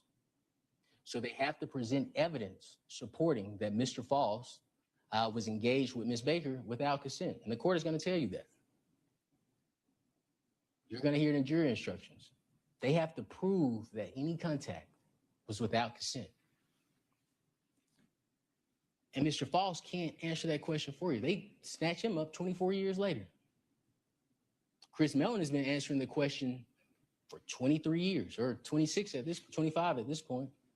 And his answers, lies, lies, lies, lies, lies. A person lied to me one time, I'm done with him forever.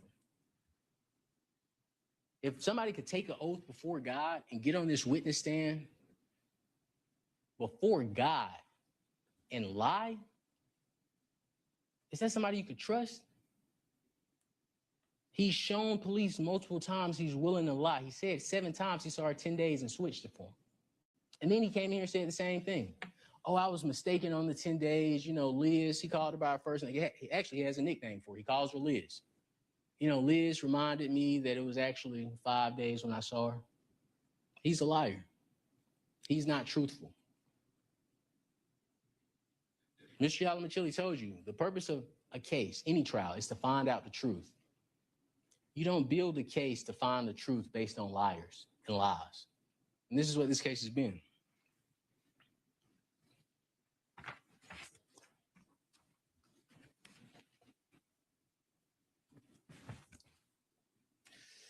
This is very important for you to consider in deliberations. There's no evidence of sperm in this case. I want to make that very clear. You heard a GBI person come up. They talked about sperm for a little bit. We made our objection. And you notice that she never mentioned sperm again. But she also admitted when we were doing examinations that she didn't test it for sperm. In evidence, you will have a sperm test that says there is no spermatozoa. So when the state tells you this is a rape case, his DNA is in her mouth, okay, how? How? This is a rape case, it's in her vagina, okay, there's no sperm. We don't know, it's 24 years later. But they have to prove that. I want to make it 100% clear. If they say it's rape, they have to prove it is rape with evidence, not speculation. And I told you this during opening. Not with because we say so. It requires evidence.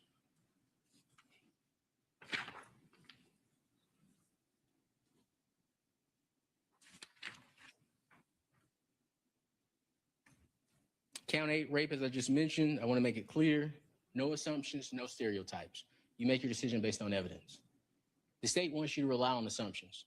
They want you to make leaps. Not inferences, they want you to make leaps. They want you to assume things. They want you to have stereotypes.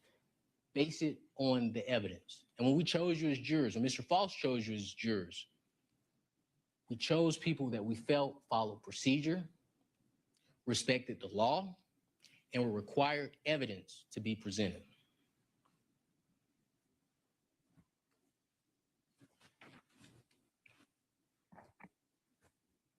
Aggravated assault, same thing. They have to prove that it's Mr. False.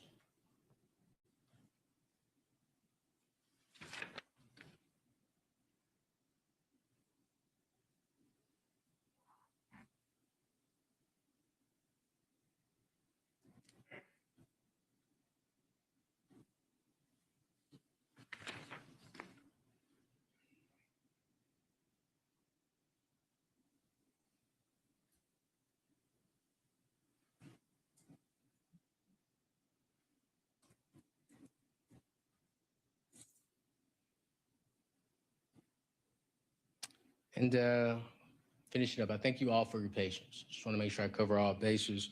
I believe I addressed the whole drainage theory. It is not possible. And don't take my word for it. Take Miss Hinkle's word for it. It's not possible. 3 days is the max. Ms. Baker was killed on a Friday. Chris lied and said he saw her on Sunday. It's really 10 days, but we'll say 5 days to be nice. It's not possible. And they probably knew it. That's why they didn't ask Ms. Hinkle about anal, because they knew she would have said, well, it's only 3 days. The theory doesn't make sense. And again, they did ask her, and she said, well, for it to reset in the anus, it requires penetration. Drainage is not an option anymore. They told you in opening, that's how it got there. It's not an option anymore. The science says otherwise. Trust the science. You don't have to trust us. Trust the science. They brought in evidence that Ms. Baker showered daily. That's something that you need to keep in mind.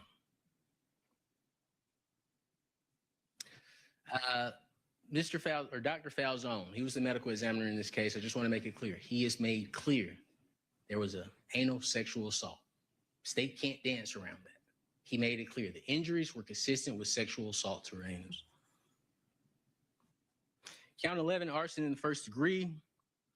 Again, they have to prove that Mr. False committed that offense. Possession of a knife during the commission of the crime. Again, they have to prove Mr. False. That's the only question. Has the state presented enough evidence to you to say that this was Mr. False?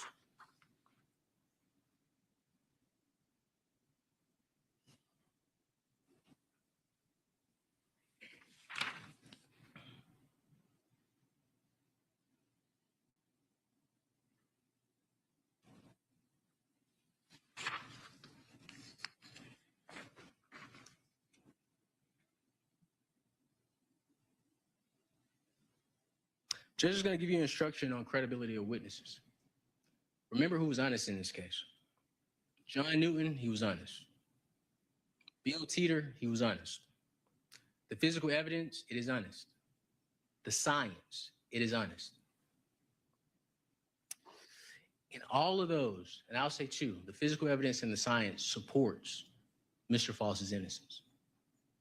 The physical evidence and the science supports, not even the physical evidence and science, the physical evidence, the science, and his statements support Chris Melton's guilt. But I made this clear in opening. You're not here to decide whether or not Chris Melton committed this crime. So in deliberations, don't say, well, do we think Chris Melton did it? Or do we think Mr. Foss did it? Your only focus is, does the evidence support beyond a reasonable doubt? If you say maybe Mr. Melton did it, maybe Mr. Foss did it, the vote is not guilty. We discussed that. Now I want to talk about something that I think is significant in this case, and I'm sure you're all aware of this because we talked about it in jury selection. And we also talked about it in opening. One of the biggest pieces, there is a bill that was passed in this a bill that was passed in this case, and Ms. Bigham talked about it. I told you in opening that it was the fame, the lights, being the superstar police officer that closed this case that led them to say, hey, this is somebody we could put as the face of Ms. Baker's death. But I want you to consider Mr. Foss is put on the news as the bad guy. This case, he hasn't been the bad guy once in this case. Right? The worst you've heard about Mr. Foss in this case is the indictment. They spent, and listen, I took to heart when people said, hey, we got stuff to do. We got to get out of here. We can't stay here 6 weeks. We can't stay here 8 weeks. We can't stay here 4 weeks. They spent 7 days defending Chris Melton. Think about how long you've been here. They spent 7 days on Chris Melton and 2 days on Mr. Foss, maybe 3.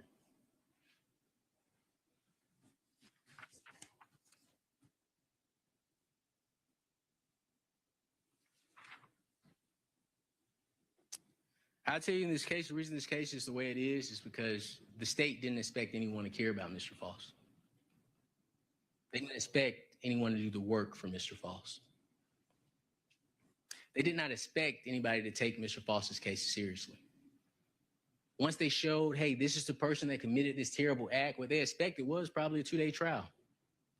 Expected some guy to just come in here and say, oh, this client is terrible, we don't care. They expected you all to come in here, and they truly, they expected you all to come in here and say, hey, his DNA is enough, I'm done.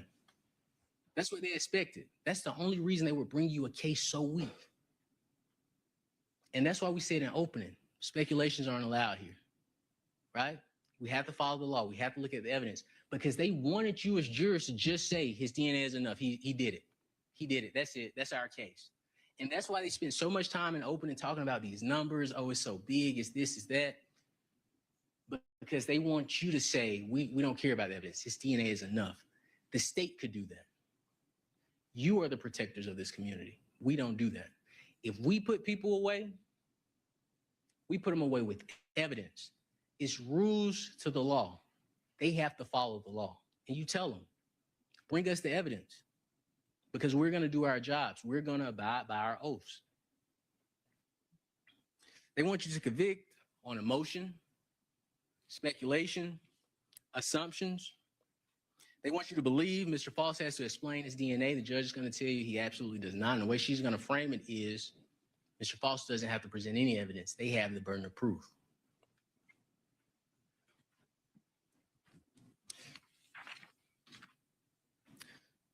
And thank you for your patience. I am wrapping up. I asked you for a few more minutes.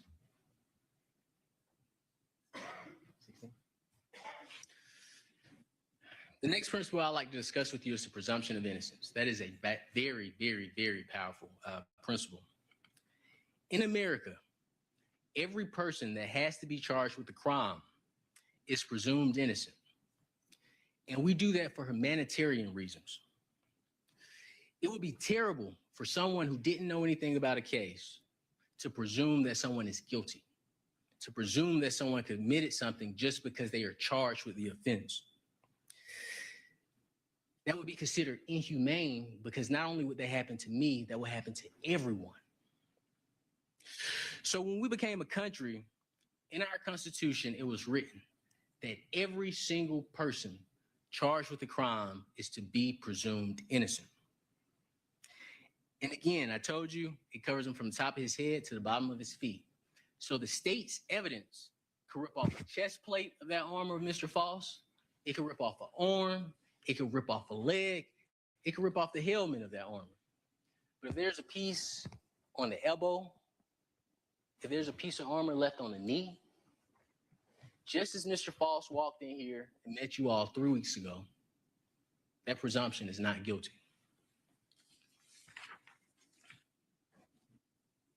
So how much evidence does it take to rip off that suit of armor? And who has to present that evidence to rip off that suit of armor? And we've already discussed that the state has the burden of proof. And the next principle I would like to discuss with you is the burden of proof. The state has all the resources, okay? Mr. False is a single individual. All of us are single individuals. The state, they have the power of the state. They have the money of the state. So when it comes to bringing cases, they have the power. They have the resources. That's why they have the burden of proof. So where's all the evidence that they have to marshal in with so much power to say that this person committed this crime? It's not a flip of the coin. It's not a maybe I believe he did it. Maybe he did it. He might have did it. They have to bring in so much evidence that it rips off that entire suit of armor. And that standard is known as proof beyond a reasonable doubt. And we discussed what proof beyond a reasonable doubt means. The judge is going to tell you the lack of evidence. The lack of evidence. If there's some evidence you want to see that you don't see, the lack of evidence is a reason to doubt. And you tell the prosecutor, you didn't prove your case. Don't ask me to convict someone when you don't present the evidence. Ladies and gentlemen, it is your verdict. This is your courtroom. It is your decision as a body. And I told you in opening, I was going to ask you individually and as a body to render a not guilty verdict for Mr. Falls. You're going to get a verdict form. And I believe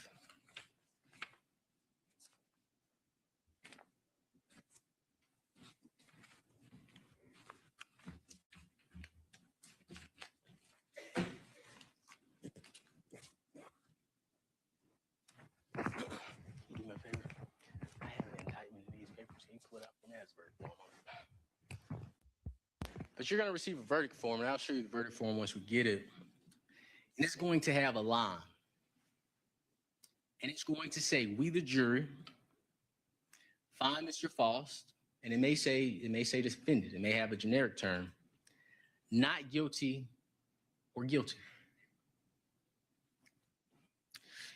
And you, individuals, will write in not guilty or guilty. All 12 of you on the jury panel have to agree to a verdict. Don't surrender your verdict. If you feel that your position is truthful, whatever it may be, don't surrender your verdict. Don't say, okay, it's 4:45 on a Friday, I'm ready to go home. Thank you. Let's just go ahead and check this off because I want to go. Don't do that because once you render your verdict, that's it. You can't come back and fix it. You cannot come back and fix it. So you took an oath. Follow that oath. I know each and every one of you will, because otherwise Mr. False would not have chosen you to sit on the jury. He would not have chosen you to decide his fate. I took an oath as well. And I didn't stand up to take my oath, but I also took an oath. And I'm going to have things to tell you. The prosecution is going to get up. They're going to make their argument. But due to the rules, I cannot say another word to you. This is my last time. This is Mr. False's last time having an opportunity to say anything to you. So they're going to say things that I am going to disagree with, but I won't have another opportunity to speak with any of you. I may think of something later that I forgot to say, but Mr. False trusts you. He trusts you with his life. We trust you. I want to thank you for your time and your devotion to this community, the United States of America, as well as the state of Georgia. In regards to malice murder, which is count 1, we ask you to vote not guilty. In regards to felony murder, count 2, we ask that you vote not guilty. In regards to felony murder, count 3, we ask that you vote not guilty. In regards to felony murder, count 5, we ask that you vote not guilty. In regards to burglary, count 6, we ask that you vote not guilty. In regards to aggravated sodomy, count 7, we ask that you vote not guilty. In regards to rape, count 8, we ask that you vote not guilty. In regards to aggravated assault, count 9, we ask that you vote not guilty. In regards to aggravated sodomy, count 10, we ask that you vote not guilty.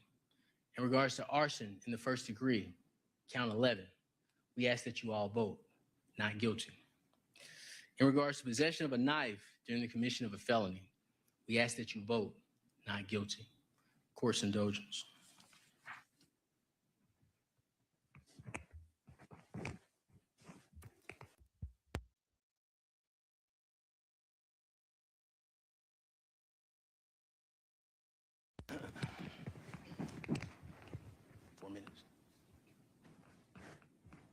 And forgive me, I skipped count 4. Count 4, felony murder, it's the exact same thing. We're asking that you all vote not guilty. There was something that I didn't mention. I was trying to be considerate of you all's time and kind of get through the argument. But there was something said by Agent Bigham, and I'll end on this note. She stated that Chris Melton's DNA was supposed to be there. That was her statement to you all when we asked about the DNA. Something that isn't appropriate in this case is to assume that because someone is a boyfriend and the timeline doesn't fit, that they are entitled to someone's body. Ms. Baker could tell Mr. Melton no. His DNA being there doesn't automatically mean he has access to it. And I would tell you all to reject that statement from Ms. Bigham, but also use that to judge her credibility. She would rather tell you that Mr. Melton's DNA is supposed to be there, despite it being in a place he said that it shouldn't be, right? They're saying, hey, this guy may not have committed this crime. She chose Mr. False's DNA as the DNA that shouldn't be there versus the guy that told her, yeah, my DNA shouldn't be there. That isn't anything that she did. But I submit this case to you all. I want to thank you all for your time, your attention, and your patience with me throughout this trial. On an ending note, if I have done anything to offend anybody, please forgive me. Hold it against me. Don't hold it against my client. I truly apologize. I promise you it was not intentional. But again, I want to thank you for your time. I want to thank you for leaving your lives to hear this case. We trust you. We ask that you find Mr. False not guilty. All right, thank you, counsel. Ladies and gentlemen, we are going to take a 15-minute recess. It'll be good time for restroom break. There are refreshments in the jury room for all of you. Ladies and gentlemen, we will be adjourned for 15 minutes. You may rise and go into the jury room. Don't deliberate on the case. Thank you.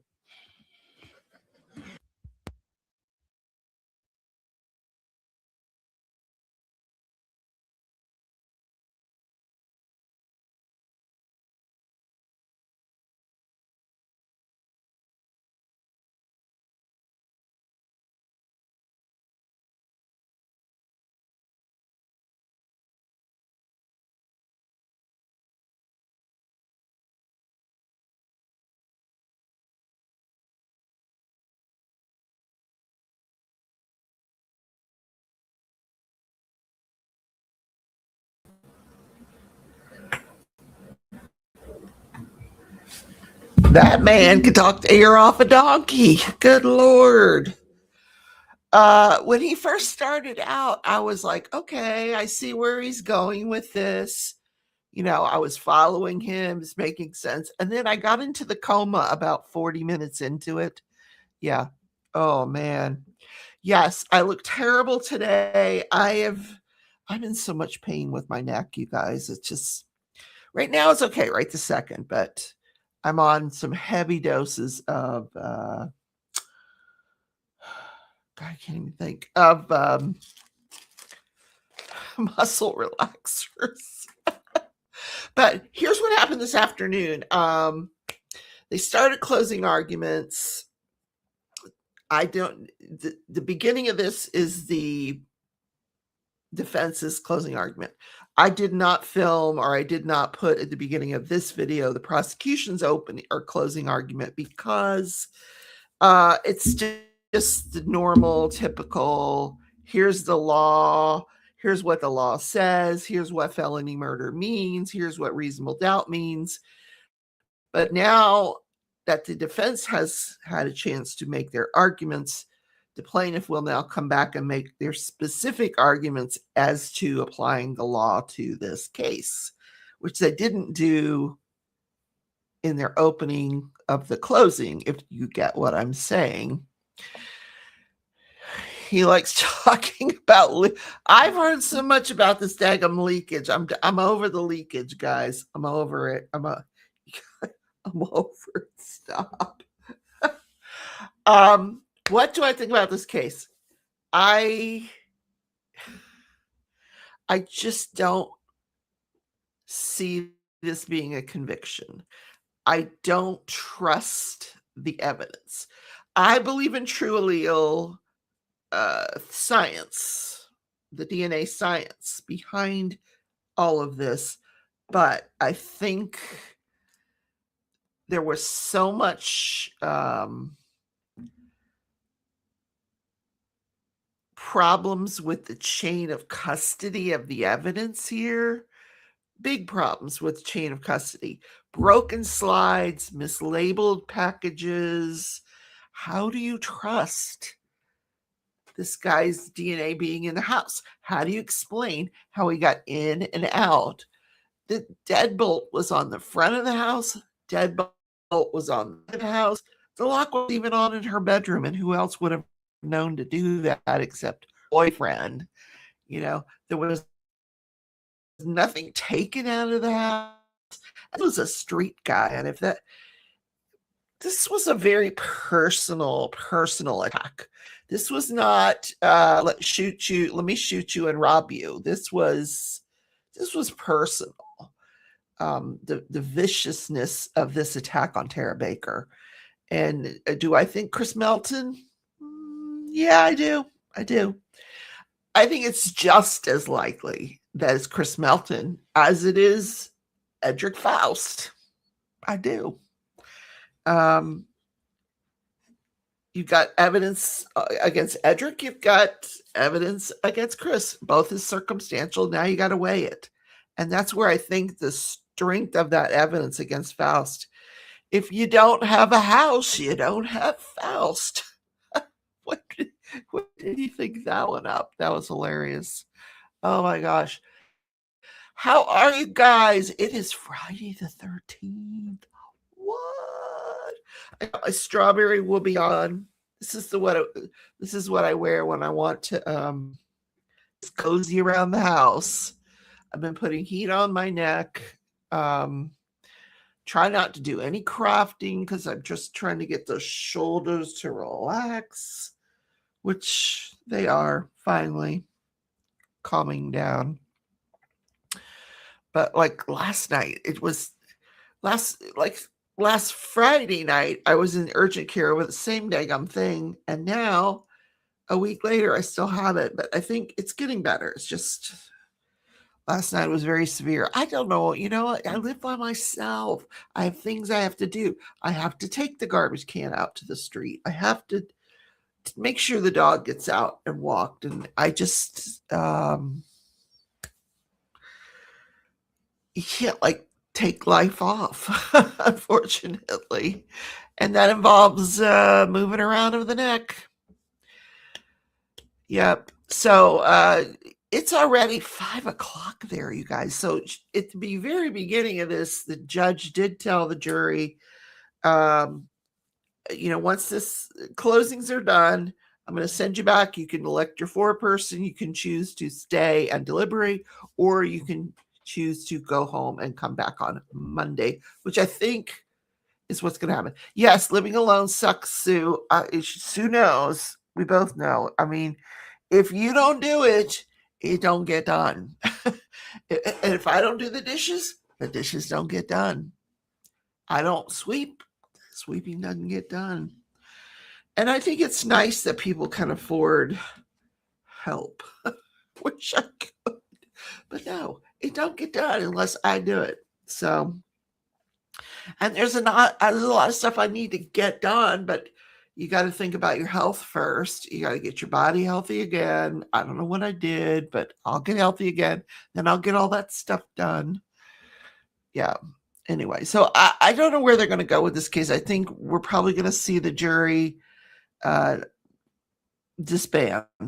After tonight's closing, prosecution finishes their closing argument, they're going to go home.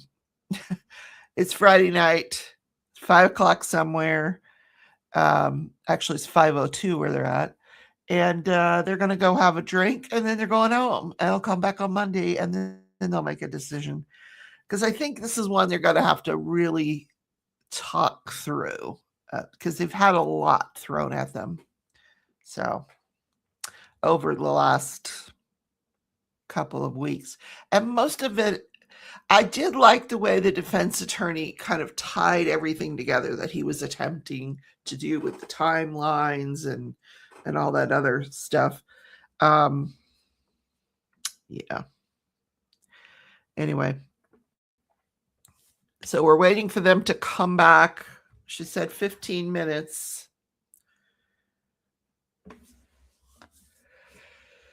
Oh boy. You have a sink full of dishes. I do a lot more than I used to. And I used to feel horrible about it. But now I'm like, you know what? It is what it is. It'll get done when it gets done, because I'm only one person here. And who cares? It's my house. Yeah. I'm working on this little thing here. I can't stop crapping, you guys. I can't not do anything. So I was working on this little Lego honey bee house thing.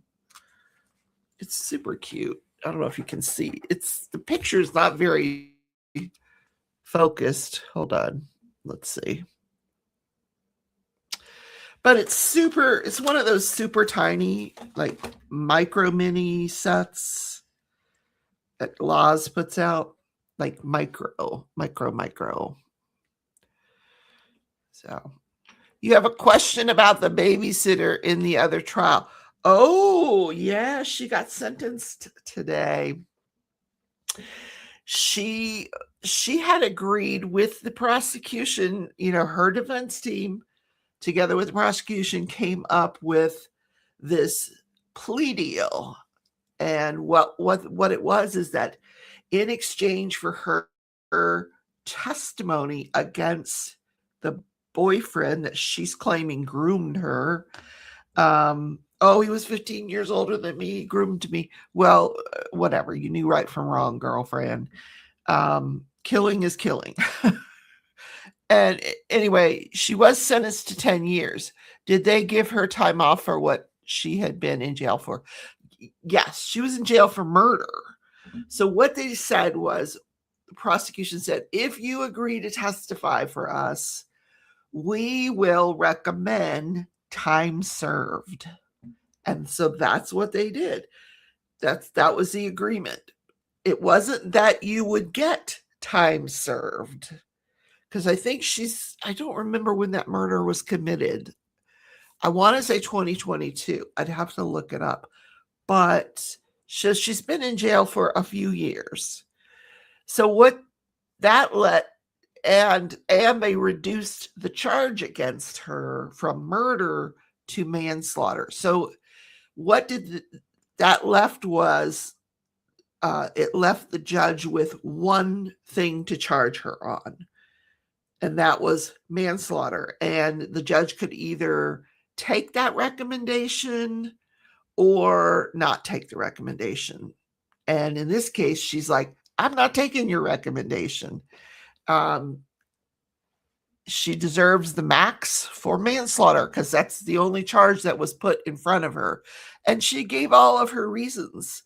You've never been remorseful about this. You say you were groomed. You knew right from wrong. You had a child with you. You had a gun in your pocket. You shot a man in the head. She listed a laundry list of aggravating factors. And and there was the only mitigation was that she agreed to testify against this other guy for a sentence reduction. So long story short, they give her 10 years. And she's probably served 3 of it, maybe. So she did not get the time served that she was hoping for. She'll have to serve probably another 4 years, maybe 4 or 5 years before she gets out. So she's back to jail. And I think that was the correct result. I do. I don't think she should have been off the hook. That's what she was looking for. She was hoping they were going to just go, time served, you can go home now. And then ICE would have picked her up at the front door and took her back to her country. You didn't hear that she got oh no, they have to do that. They'll give her time served. Now, she can't get off with time served, was what she was asking, like, let me out today. And the judge was saying, no, she'll get credit for the time that she has served against that 10-year sentence. And then two years of probation after that. But she's not walking free today. Not happening. No. But it's not a bad deal. It's not a bad deal for what she did. 10 years is a hell of a deal. Manslaughter, 10 years. It's a long time. But it's not life, because she was looking at life without the possibility of parole. And it's what she did to that man by testifying.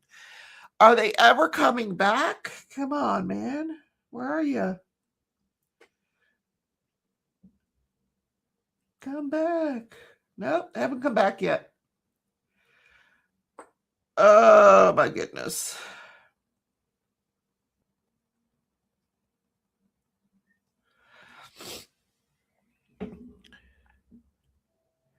She shot the guy in the heart. What?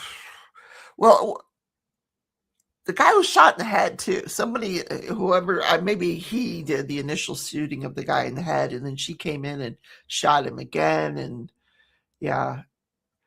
and that was one of the reasons she elicited. You prayed this guy. You lured him out here to his death.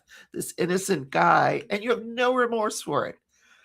I mean, she's sorry she got caught, I think. That's the way it sounded to me when I listened to her statement. She's just upset she got caught. Yeah. I don't think she really has any empathy towards the families that she ruined by what she did, or that little girl. My word. That was pretty sad. I should have covered that live. I apologize I didn't cover it live for you guys. But if you're just tuning in, we are waiting for the jury to return for the second half of the closing arguments. The prosecution still has to make their rebuttal to the defense's closing, which was lengthy, to say the least. Couple of hours long, like almost 2 hours long. This guy talked to the point where we are all semi-comatose. It gets that way. It just becomes like an earworm. You're like, bop, bop, bop, bop, bop, bop, bop, bop, bop, bop, bop. Yeah, I don't hear it anymore because it gone on long enough. Oh, goodness.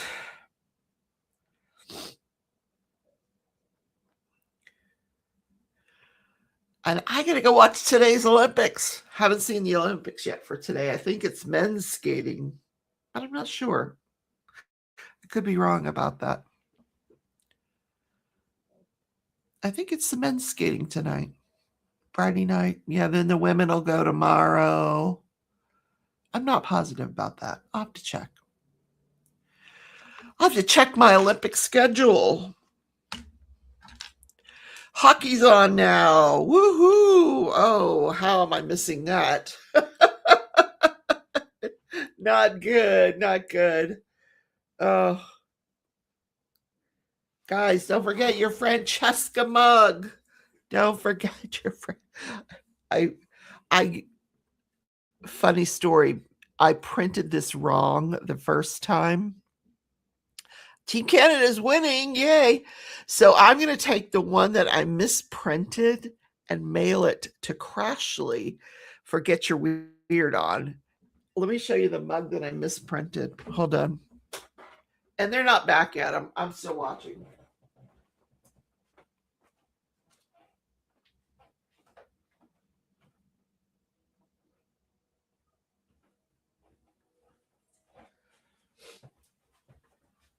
So, what could be weirder than a Francesca mug from Rebecca than an upside down Francesca mug from Rebecca?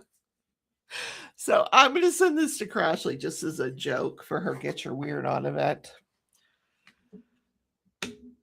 Problem is, I don't have anything to mail these in right now. I gotta go get tomorrow I'm gonna go buy some mailers for these. I used up all my mailers. I'm glad you're laughing about it, Sue. I just think rather than waste the cup, I'm just gonna say, here's your gift. There's nothing weirder than this image. So, all right, come on, people, let's get this over with. It is 5:13 in Georgia, 4:13 here in Wichita, Kansas.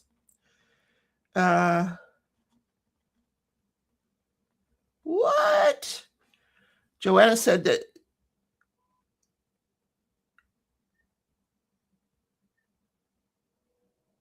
Wow.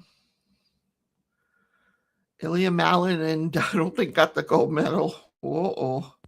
Whoa. You okay? Okay. Okay. I think they're back, you guys. It's the same? Okay, just felt warm. All right. Here we Very good. go. Y'all ready?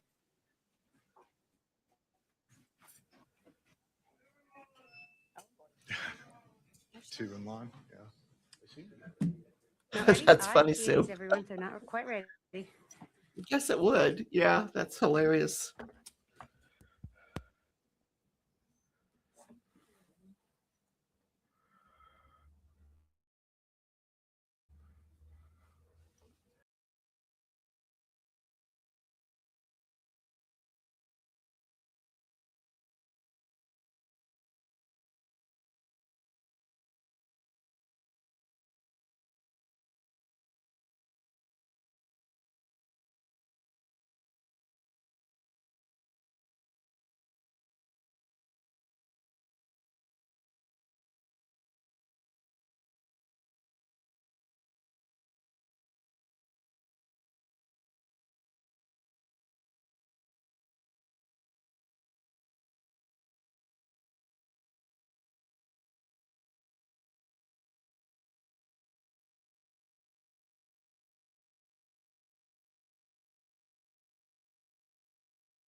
Please be seated, everyone. All right, ladies and gentlemen, we are ready to resume with concluding arguments. Mr. Yalamanchili. Thank you, Your Honor. If it pleases the court.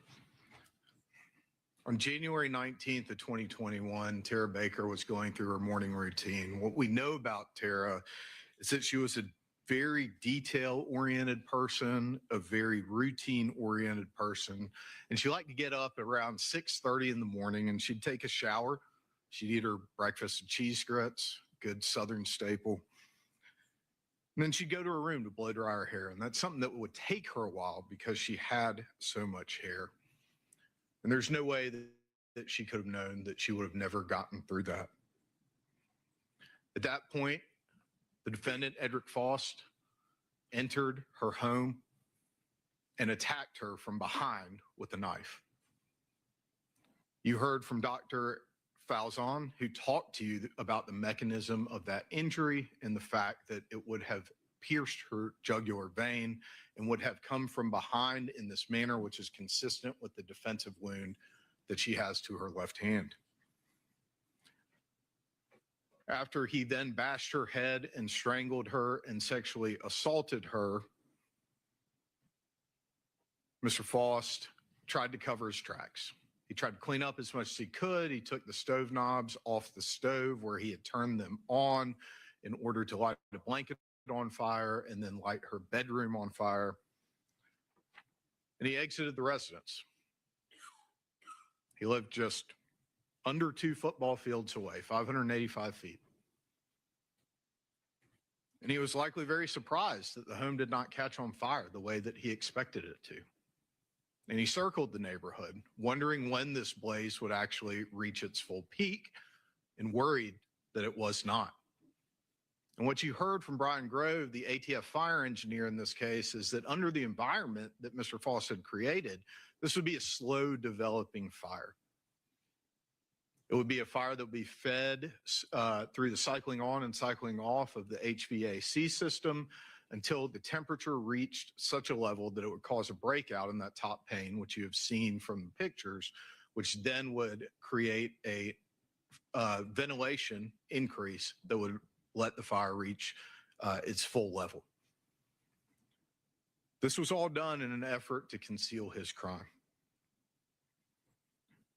Mr. Faust, when he committed this crime, did not take a weapon with him.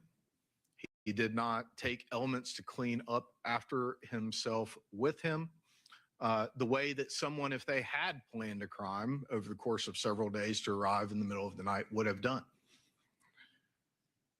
The fire department arrived not knowing that they would find what they found inside.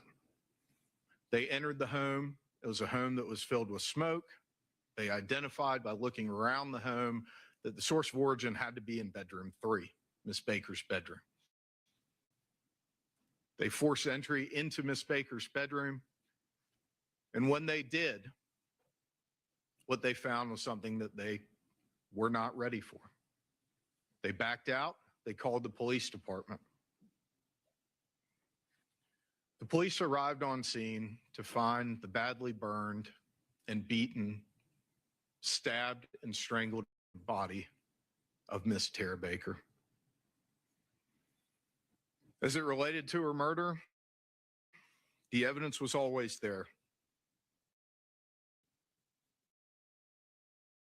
The world and technology just needed time to catch up to be. That's why we've taken the time and asked you to take the time out of your lives to present the evidence that we have presented over the last 2 weeks that shows that Mr. Faust murdered Tara Baker. The police thoroughly processed the scene when they arrived. Although now Mr. Cruz wants to claim that this is a case about indifference, he wants to claim that this is a case about the ball being dropped and carelessness. In his opening statement, he called this one of the most thorough investigations in the history of the state of Georgia. What's changed is that the evidence against his client has been laid out, nothing else. It's one thing to pay lip service to law enforcement and first responders. It's another thing to actually recognize what the work they do, what kind of toll it takes on them. Where's the indifference in Lieutenant Liedall telling you he can still smell the shampoo in her hair? Where's the indifference in Bill Ricketts telling you that unlike a Super Bowl or a World Series, things like this are things that you never forget?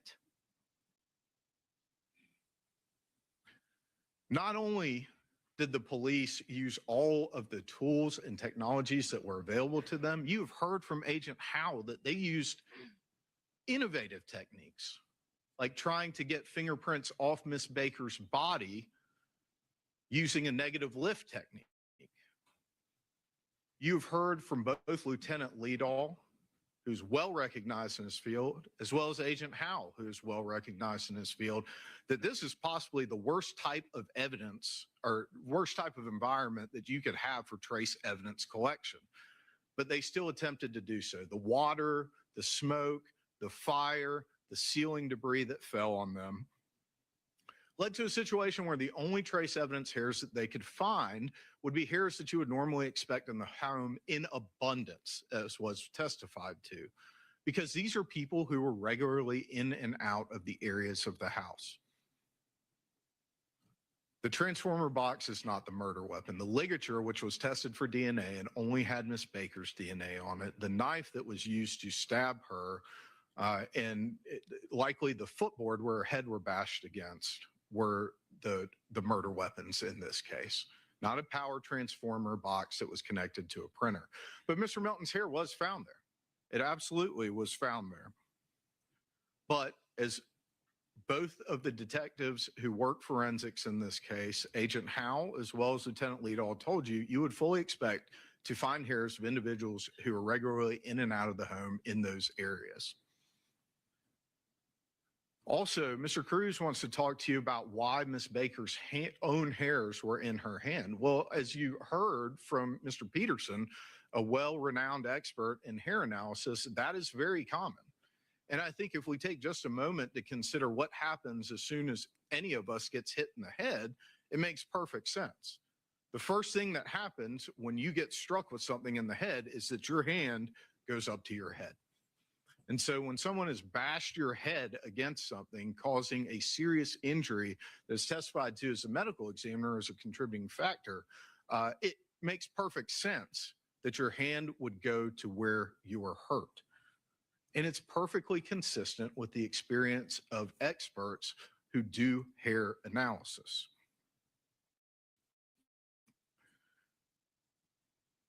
As part of the processing the scene, the entire scene was processed for fingerprints. There were no usable prints found. The screen, which was tampered with in a manner that was consistent with removing it, was processed, but unfortunately no usable prints were found on that item as well. And as the case languished for over 20 years while the police were looking for new leads, that screen was lost. We didn't try to hide that from you. We owned it from the very beginning. All this happened before I could drive a car. If I could go back and make sure that screen stayed in evidence, I absolutely would, but we can't. We have the case that we have. And I think it's important to talk about evidence, right? Mr. Cruz has access to the same physical evidence that the state has access to. And the defense has no obligation whatsoever to present any evidence. But he has access to that same evidence log that Agent Bigham made part of her case file.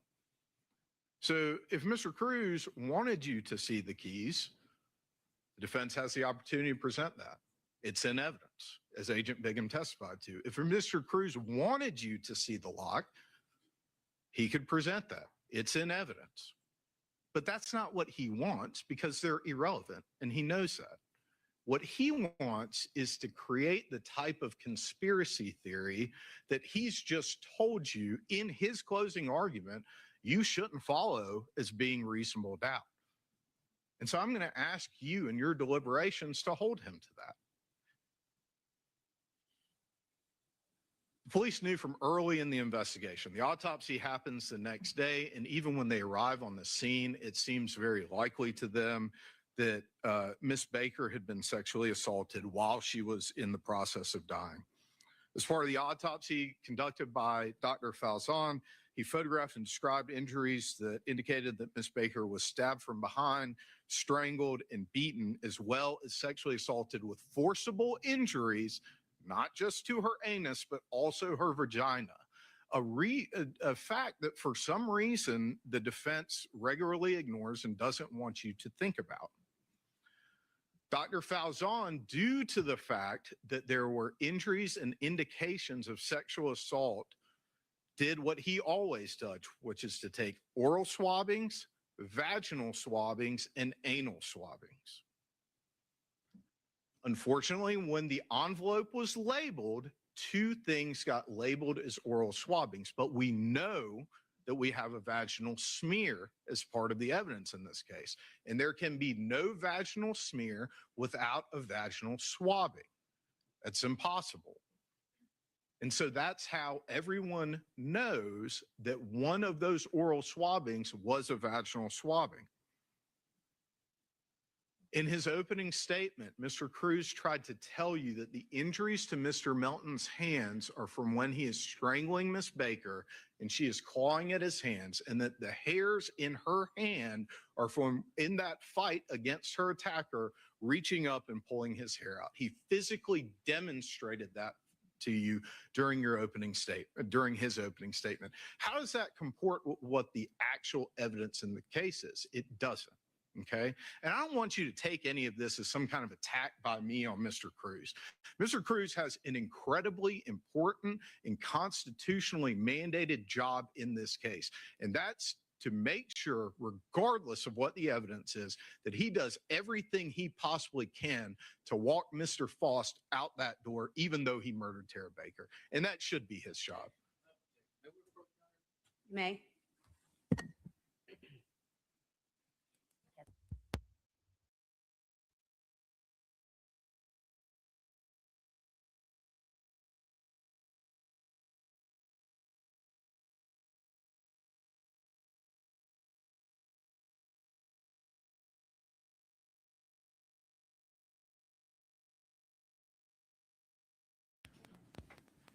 That is his job as mandated by the Constitution, and he is doing it as he should. But you have a different job, and I have a different job. My job is to look at the evidence, see where it leads, and then bring that before you so that you can deliver a verdict that speaks the truth. That's my job. Mr. Cruz has tried to manufacture moments of doubt for you. He has the same evidence log that Agent Biggin put in her case file that indicates that there were envelopes in which hairs were put and sent to the GBI, and then there are slides containing hairs that were done for analysis. Okay? And so this theater of opening up envelopes and creating what could be seen in out of context as some kind of moment of missing evidence is just a complete fabrication. The very next question we asked Lieutenant Leadall was, well, I mean, those are the envelopes you packaged the hairs in. You got any idea what the GBI did with them when you sent them over there? No. Then, as soon as we called the GBI witness, what did they all tell you? They almost looked at myself and Mr. Bolden like we had three heads when we asked them, well, I mean, after you take the hairs out of the envelope, you put them on the plating slide, you analyze them, do you then deplate them, put them back in the envelopes that they came in and send them back to the police department? And all of them looked at us and said, no, we don't do that. They remain plated.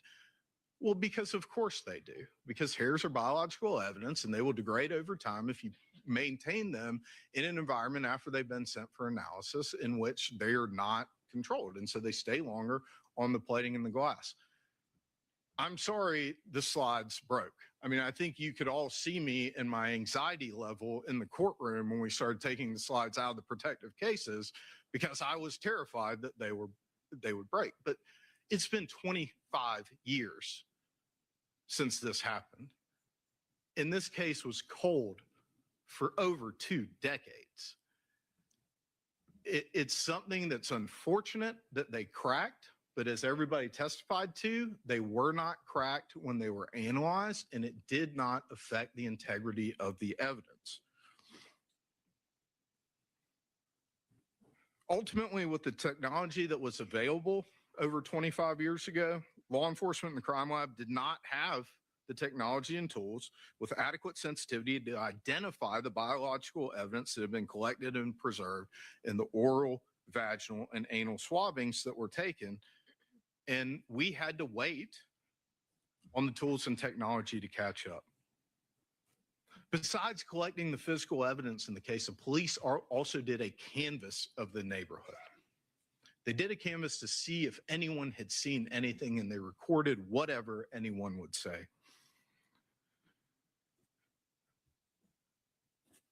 But at the time, they didn't have any leads to go on that yielded anything fruitful. They looked at every person of interest they possibly could.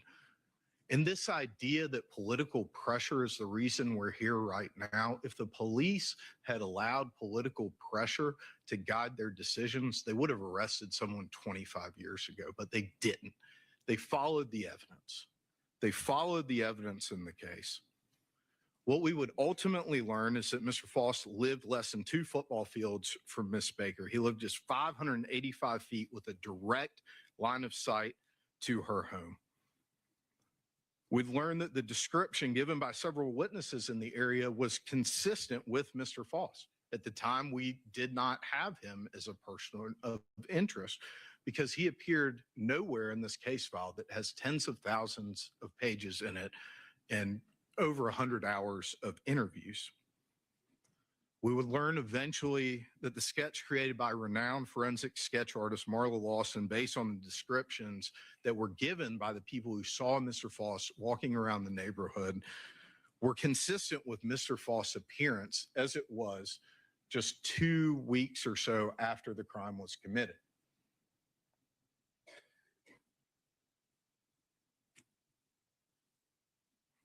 And we would learn that there's no connection of any kind before the morning of January 19th of 2001 between Mr. Foss and Tara when he left his DNA inside of her home after he had killed her.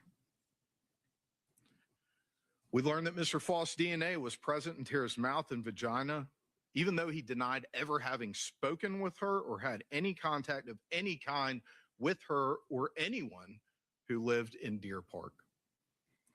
We learned that when he was given an opportunity to explain why his DNA was present, an opportunity that the defense has repeatedly said he was not provided, Mr. Foss chose instead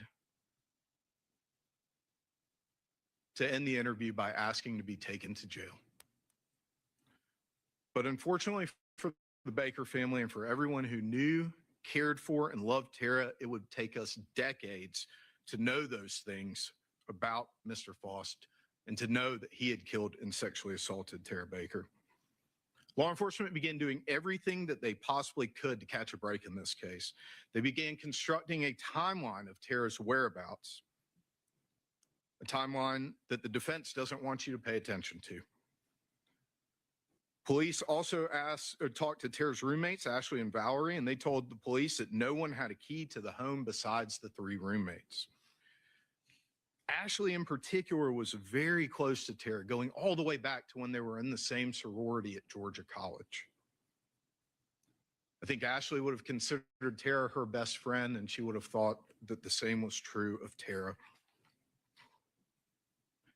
Ashley told you that Tara and Chris had a good relationship with nothing other than normal ups and downs of any relationship, especially one that had lasted as long as Tara and Chris's had, and that they were trying to find ways, as many people do in their early 20s, coming out of college, stepping into an environment where your academic challenges are much more significant, both in the stress and also the long-term impacts of it, and also into the world of working and trying to build a business for yourself, to do something good for the future that you hope to share with someone.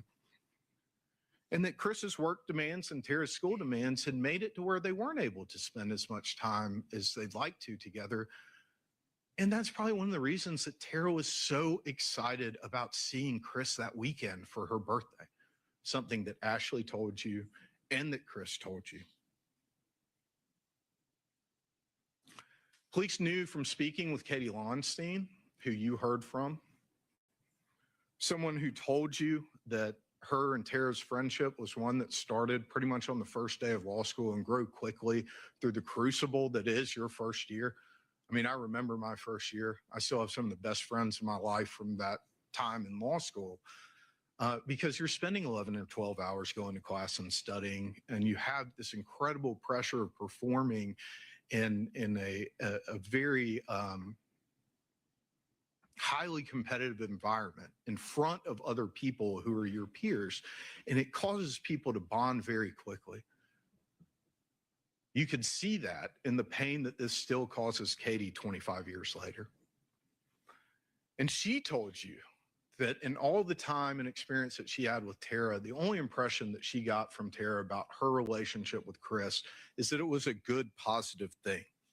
She also told you, importantly for the timeline, that Tara was very committed that semester to her academic performance. She was going to be at the law library till 10 p.m. every night. Even when Katie left that night at about 9:15 or 9:30 to go home, Tara was staying because Tara was a routine-oriented person and a detail-oriented person and an incredibly hard worker who said she was going to stay at the law library until 10 p.m. and who had class the next morning. Katie told you about the type of friend that Tara was. You know, every friend group I feel like has the mom or dad friend who kind of watches out for everybody. And that's who Tara was. When she didn't call Tara when she got home, Tara called her. And we know that happened at 9:46 p.m. Tara also talked to you about the plans that they had for that Friday night and how Tara was excited about the weekend. As police investigated the case, as you've heard, they looked at Chris hard from the very beginning. That's where the police always look first, is at the romantic relationship or someone in a close relationship with the victim. You've heard that. Chris cooperated fully with police. Mr. Cruz claims that he didn't talk to Miss Virginia, Tara's mother. Well, that's not true at all. The way he found out is he called Miss Virginia back while he was at Truck Customs, and she told him what happened, and his first instinct was to go to the last place that anyone knew Tara to be. And so he went. And on the way, he called her roommates, trying to find them, calling their families, trying to see whether this was Tara or someone else. Chris wanted to cooperate because he thought by cooperating and giving as much information as he possibly could, it would move this investigation towards finding the person who killed Tara. He didn't know at the time that it would take 23 years, but it did. Chris and Tara had met at Georgia College. They hadn't gotten really serious until they both moved home. They had worked through a long distance relationship. They had found a way to be together. And Chris had to move closer to where his work was once he decided to take the step, once he had found his place in the world in plumbing, to be something more than just working for someone else. He wanted to be something more because he was inspired and motivated by the way that Tara lived her life.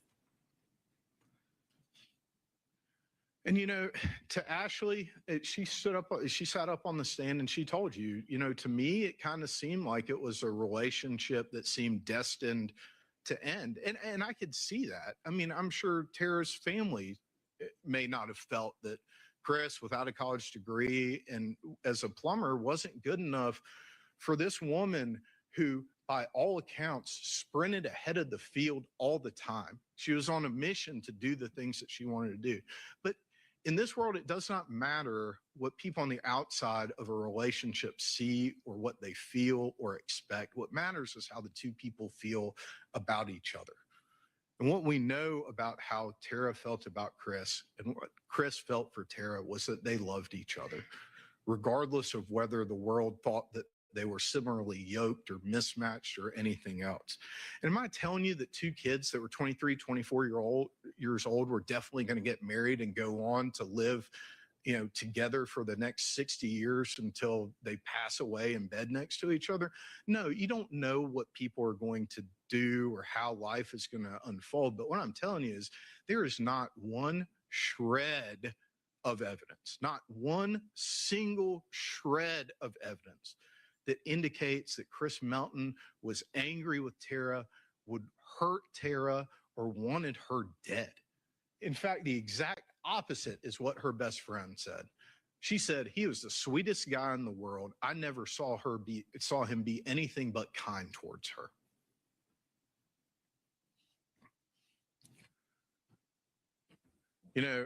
I do think it's interesting that Mr. Cruz wants to tell you that a stamped timed transaction from a bank that is over an hour from Athens that blows a giant hole in the middle of his timeline isn't relevant. Because to me, it is the most objective, relevant piece of evidence about Chris Melton's alibi. An alibi that is solid, an alibi that you can't call unconfirmed because Josh McCurdy confirms all parts of Chris's alibi for the morning of the murder.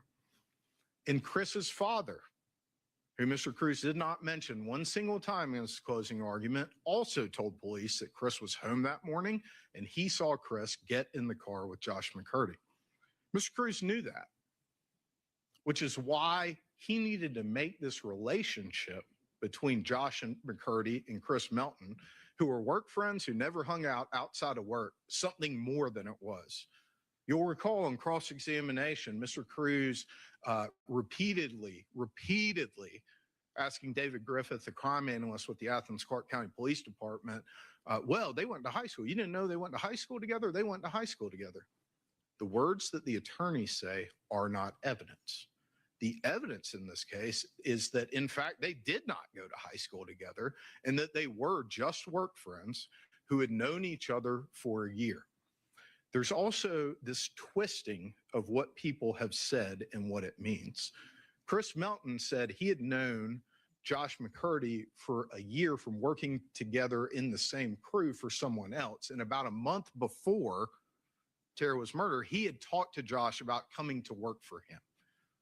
That's what the evidence is in the case, not some inconsistency between when Chris says he met Josh and when Josh says he met Chris. Josh picked him up. They go, and you've heard from Bill Ricketts, you've heard from David Griffith, that it is not unusual. People do not timestamp their lives for there to be some inconsistencies in when people went certain places or the order in which they went to certain places, or people to leave things out. If Chris was trying to manufacture an alibi, why in the world would he have not told the police about the bank until Sunday? It's because on Friday, when he was talking to the police and he's trying to recall everywhere that he was that morning in the middle of this tragedy, he forgot. That's a completely normal thing, and you've heard the investigators testify about that. They go around, the rain prevents them from doing all of the work they need to do. They go to truck customs before lunch. They go to truck customs again after lunch, may have stopped by quickly right before lunchtime as well. And that's the point at which Chris gets a page from Miss Virginia Baker, Tara Baker's mom, and he goes straight to Athens. The police ask him to go to the scene and identify the body. He tells them he does not want to. When asked, and Mr. Cruz, again, is trying to twist Mr. Melton's words, he did not say, I didn't want to see the damage I had caused. He said he didn't want to see the damage he had caused.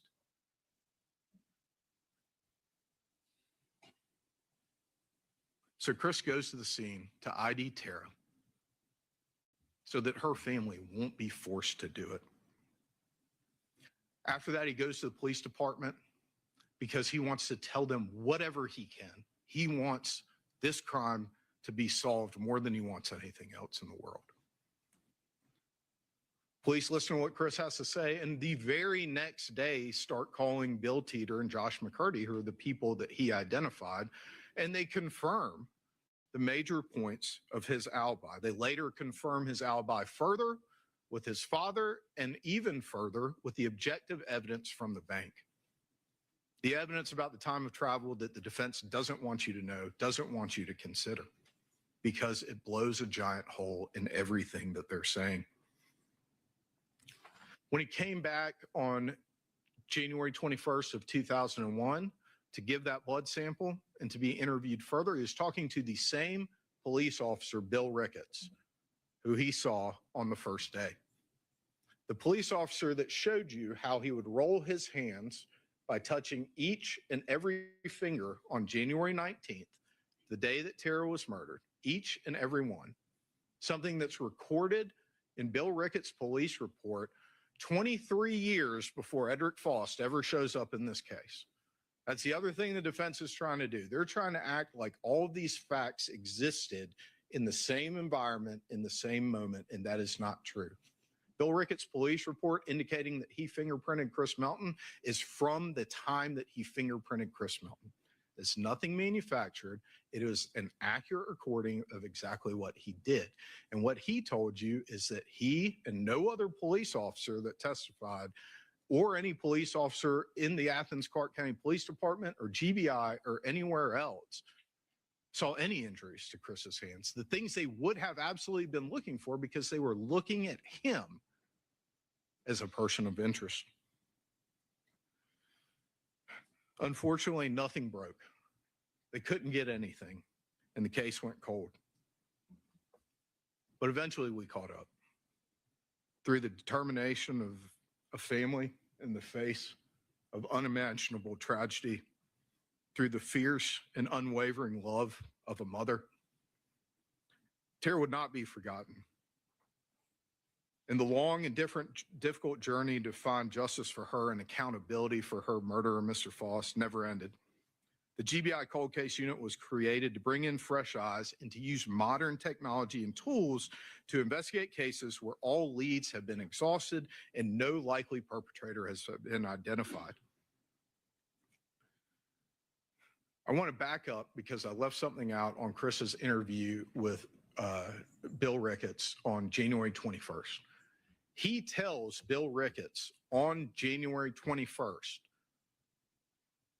that he and Tara had sex for the last time Saturday night into Sunday morning. That's what he says 2 days after the murder. That's what Bill Ricketts testified to here. So this idea, this false idea that somehow the first time that Chris Melton ever said that he had had sex with Tara within roughly 5 days of her being killed by Mr. Faust was in 2024 because Agent Bigham put that idea in his mind is completely untrue. It is completely false. Agent Bigham was reminding someone, as they would do for any witness in any case that had taken 23 years for them to talk to them for the first time, of the fact that, you know, hey, at the time you said this, okay? And if Mr. Melton was trying to make up a story in order to make things make sense, then he would have just followed their direction. But here's the really interesting part about that. They were wrong at the time, and they just didn't know it yet as far as where the DNA was found, okay? And Mr. Cruz, although he's saying to you that he doesn't want to follow any conspiracy theories and that conspiracy theories are about reasonable doubt, is also trying to tell you that the time that the police and the crime lab were able to determine that what they thought about where the DNA was came from Agent Bigham, that's not true at all. You heard Ashley Hinkle testify on May 10th, the day after they interviewed Mr. Faust. The day after, they go back and they get a known sample. They take the known sample to the crime lab and they run it. And then what did Ms. Hinkle tell you? She's got these two things that are both labeled as oral swabs, but they're showing different results on profile. So what does that indicate to her in the context? Context is important of what we know about the rest of the evidence. We know from the medical examiner's report that there were vaginal, oral, and anal swabs taken. So I've got these two oral swabs. They're showing different results. This says that there are oral, vaginal, and anal swabs, and I've got a vaginal smear. Well, then one of these is not an oral swab. It's actually the vaginal swab. Well, how do we figure that out? Agent Bigham didn't expert shot. If there were evidence of that, then Mr. Cruz has the ability to present it. No obligation, but the ability to, but there's not. They want the specter of things that they know not to be true. And so Agent Bigham takes the direction of the crime lab that says you should go see these people at Pure Gold. They're good at what they do, and they do it for all sides. And she sent the samples to Pure Gold. So we've got the two oral samples, and we'll talk about, go to the next slide. No, you're fine. Oral swabbings A, which was 2J at the crime lab. The profiles identified the first fraction skin cells.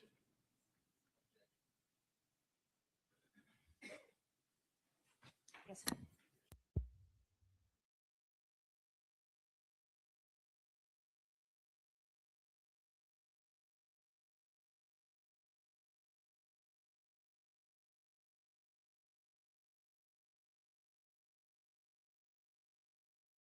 Sykira Sims, she's a GBI crime lab scientist who testified that the first fraction skin cells, second fraction sperm, the first fraction matches Tara Baker. That makes sense. These are swabbings that are taken from the person of Tara Baker. Second fraction, Chris Melton, 1 in 8 octillion, Edric Faust, 1 in 70 billion. So Mr. Melton's fraction longer, both they're about, I believe, 7 or 8 billion people on the planet Earth. So just to put some context on that. Oral swabbing A when it gets to Pure Gold Forensics. Okay. What does Pure Gold Forensics do? They do a saliva test, a scientifically accepted test to determine where oral swabbings A came from. All right. It is positive for vaginal epithelial cells. So now it's negative for saliva and positive for vaginal epithelial cells. So now we know that oral swabbings A, which is item J, and this is the part where, you know, we got to figure out a new way to label things, I think. But oral swabbings A, which is item J, is an item that is the vaginal swabbings. Science led us here. Science identified the issue. Science clarified the issue because science is always advancing and science is objective. Mr. Cruz says that you should follow the science, but then he's trying to distort for you what the science did and how we got here. As it relates to oral swabbing B, which is crime lab item 2I. Profile, first fraction skin cells, second fraction sperm, first fraction matches Tara Baker. That makes sense. It comes from Tara Baker's person. Second fraction is placed in the CODIS. That's the National DNA Database. On April 30th of 2024, Mr. Foss is identified as the major contributor. 1 in 30 octillion. A number that it's really, I mean, it's hard to put a number that large into context, but a number so large as to, you know, have a number of zeros behind it that I've never seen in any other context than DNA testing. Oral swabbing B, same thing, same process that they get put through Pure Gold. Even though we've already identified that oral swabbings A is vaginal, from the vaginal epithelial cells and from the non-presence of saliva, go through the same process with oral swabbing B. We're not going to make an assumption here. Positive for saliva, and then positive for human amylase, which is a compound primarily found in saliva and consistent with saliva. That's how we separated these two things. It has nothing to do with what needed to happen in order for an investigation to move forward, or anything along those lines. Those are the types of conspiracy theories that Mr. Cruz himself has already told you is not reasonable doubt, but signal the desperation of the defense to create and manufacture some doubt. Now, Mr. Cruz did ask Ms. Sims on cross-examination if she was aware that the GBI had done a test that showed that there was no sperm. What he failed to give her was the context that this was a test done in 2001 with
completely different equipment than what they do use right now. And, you know, Miss Sims is probably younger than I am. And so, you know, I doubt that she has any familiarity besides reading in a textbook what the GBI was doing back in 2001. But we brought in Dr. Jennifer Coursey to testify. I was afraid for a minute I was going to mess up her last name there, but I think I got it right. To testify about the testing that they did do at the time. And yes, it was not positive at the time, but it was a less sensitive test than what they have available now. And that's what led to Mr. Faust. Not anyone trying to pin anything on anybody, but on April 30th, and I think it's important for you to keep this in mind, on April 30th, the GBI had an indication that they knew who had killed Tara Baker, but they didn't go arrest that person immediately. What they did is start to scour the case file again. Did we miss something that Edric Foss and Tara Baker were connected in some kind of way? Did we miss something? Like, let's look through. And they spent 9 days before they arrested Mr. Faust, someone who had committed one of the most brutal murders in the history of Athens, Clarke County. They spent 9 days trying to run down any explanation they could possibly conceive of through the largest case file in one of the most thoroughly investigated cases in the history of the state of Georgia. And they couldn't. They couldn't establish one link between the two of them, because until the morning of January 19th of 2001, there was no link between Edric Faust and Tara Baker, other than she lived close and he saw one car in the driveway. After that, they re-interviewed Ashley Hall. They re-interviewed Valerie Lowe. They re-interviewed Chris Melton, who was in the middle of watching his father, who was very close to die. His father passed away about 2 weeks after he was re-interviewed. They ended up, over the course of this investigation, as Agent Bingham testified to, re-interviewing about 30 witnesses, trying to make sure that they did as thorough a job as they possibly could. And then Mr. Faust was arrested, and he was given an opportunity to explain any connection he could have possibly had to Miss Baker. He denied initially knowing anything about a murder in that area. And think about this. This is a place where he had lived for 40 years. They've been talking about Deer Park throughout the interview.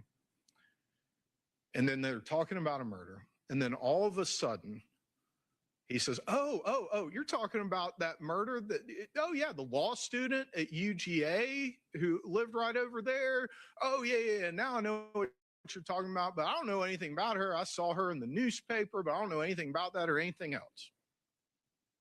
They asked her, you ever had any contact of any kind with her? No. None. And then came the moment when he was confronted with something then he knew he couldn't explain without telling the truth. And that's that his DNA was inside Miss Baker's body, inside of her home. And he was asked by Agent Howell, help me understand. I'm here to exonerate just as much as I am to hunt. Help me understand. And his response was, take me to jail. Because he knew at that point that he had finally been caught.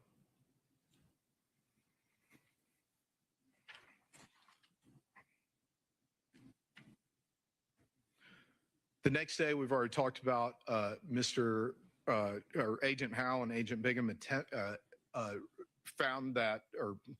took the sample of Mr. Faust's DNA at the pursuant to a search warrant. They submitted that to the GBI crime lab, and that's when this issue with oral swabbings being mislabeled as vaginal swabbings was identified.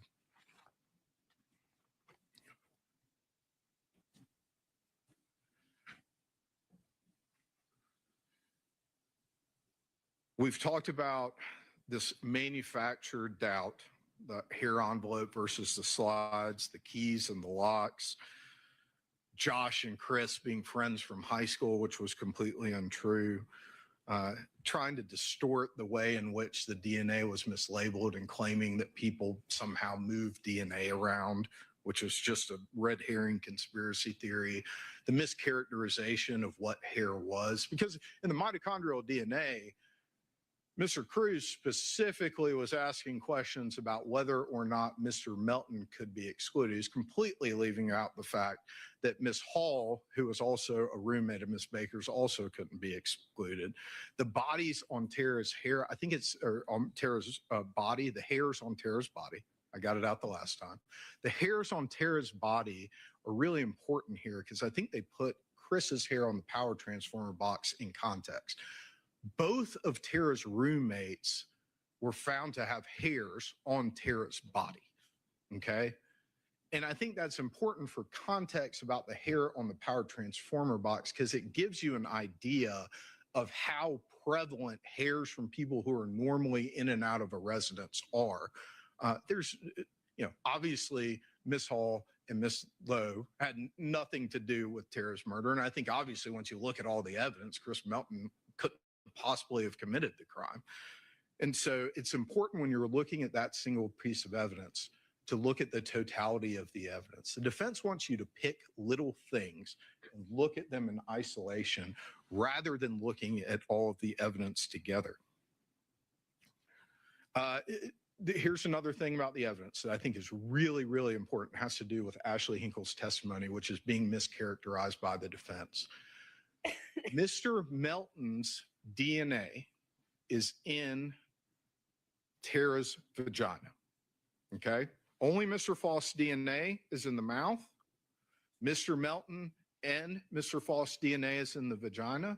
And then Mr. Melton's DNA is found at a rate, and I want you to think, again, totality of the circumstances, 1 in 60,000 as opposed to billions and octillions in the anal swabbing. What Ms. Hinkle testified is that that timer resets with penetration. She's not talking about penetration of the anal cavity by Chris Melton. What she's talking about is there's a 7-day detection timeline in the vagina. So when Mr. Faust rapes Miss Baker vaginally, 5 days after Mr. Melton and Miss Baker have had sex at her parents' house, that is the point at which the timer starts, when Mr. Faust has committed the rape.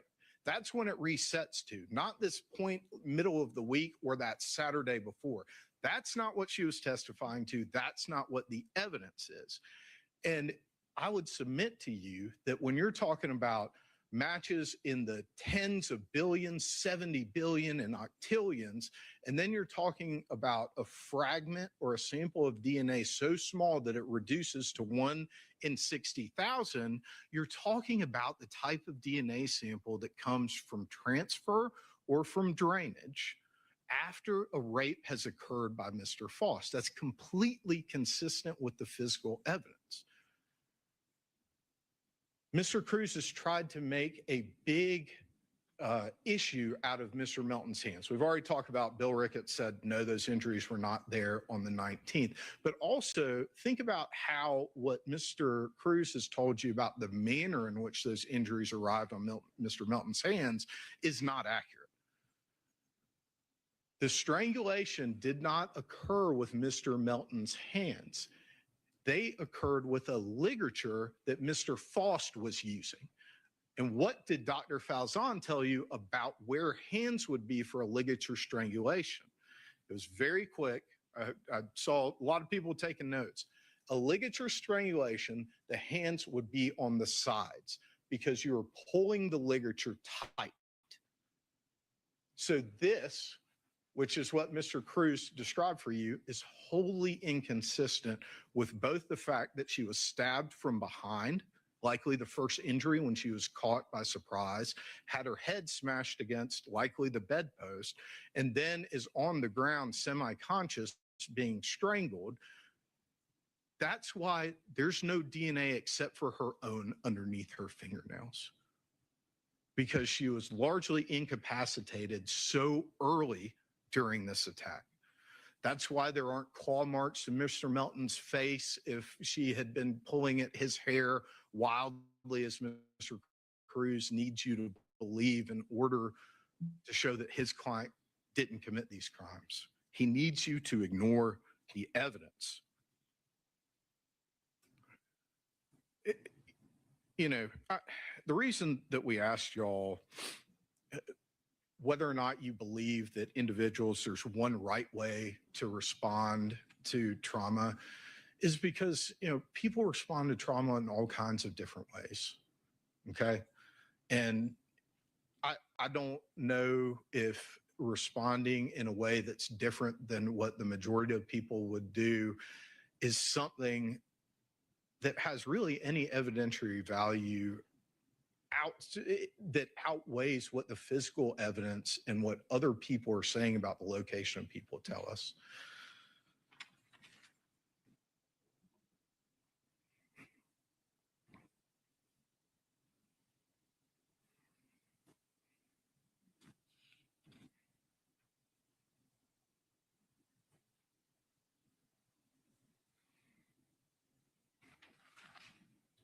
Sorry, I took a lot of notes.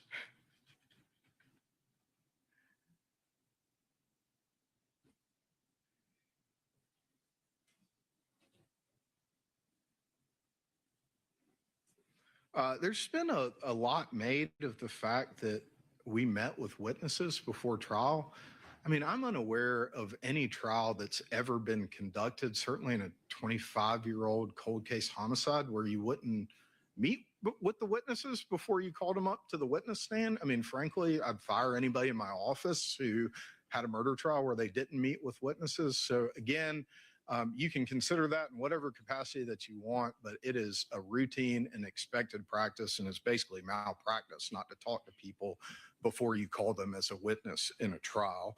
But again, that gets back to this, needing to throw these conspiracy theories out there. Mr. Melton's hands, why would you fingerprint him? The same reason that they collected hair samples from Valerie and Ashley and everybody else that's in and out of the house on the regular basis. It's so that if you have something, you have elimination samples. That was testified to during the course of the trial. Again, mischaracterizing the power transformer box as a murder weapon. It wasn't. I think all of these mischaracterizations, I think you should take in context of Mr. Cruz's own statement about if a person's not straight with you one time, then you're done with them forever. I mean, I think the defense has not been straight with you plenty of times during the course of this trial.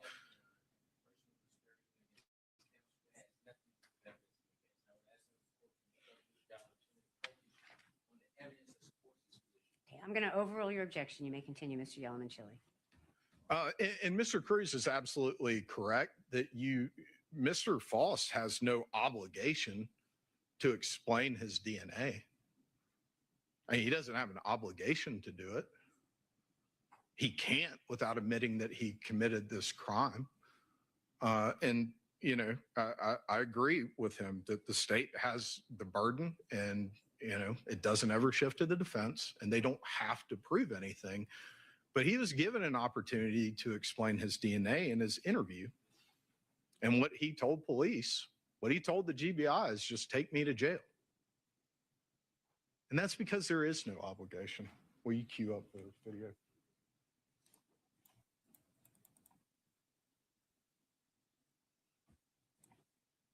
Which number is that, the last one?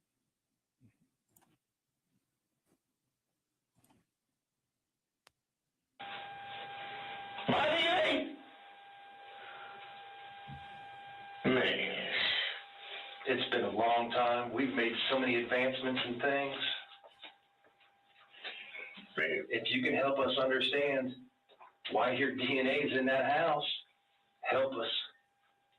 I don't want to put your finger on the field. Help us. I'm here to exonerate just as much as I am to hunt. Y'all come on, take a little DNA.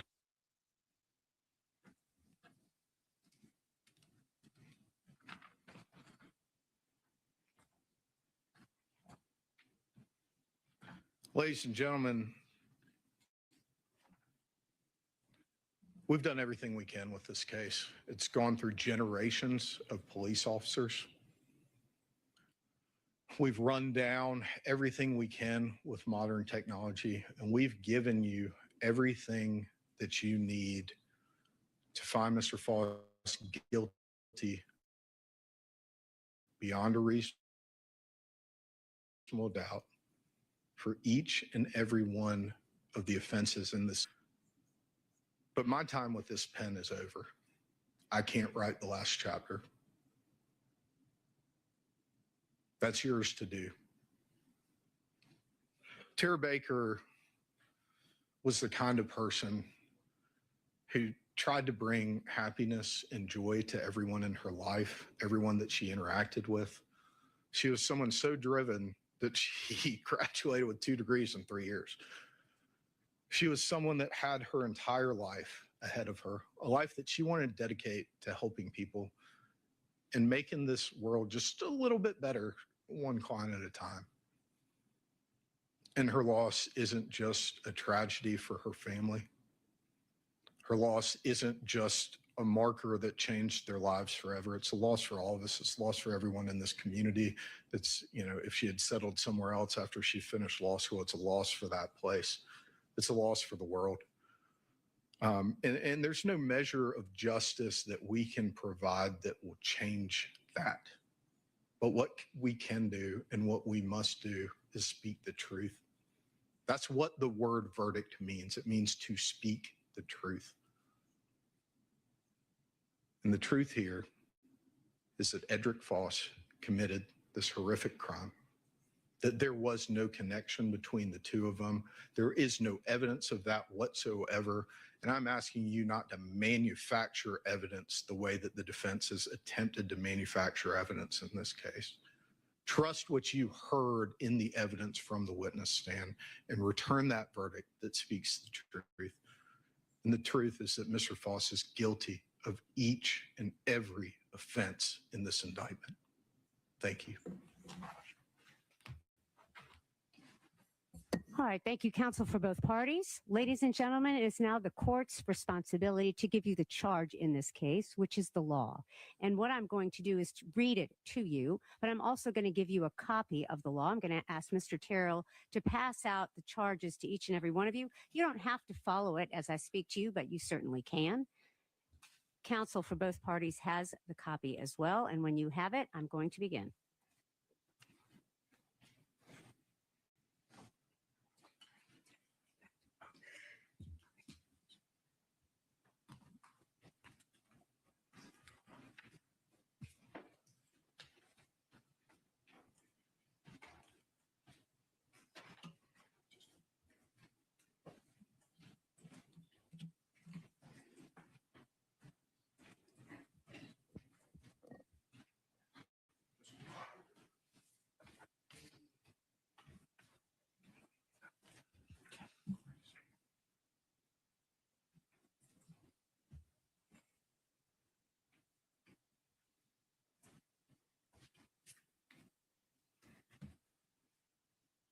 Everybody have a copy?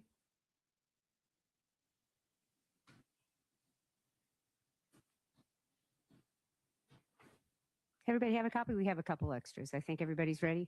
All right, very good. Thank you very much.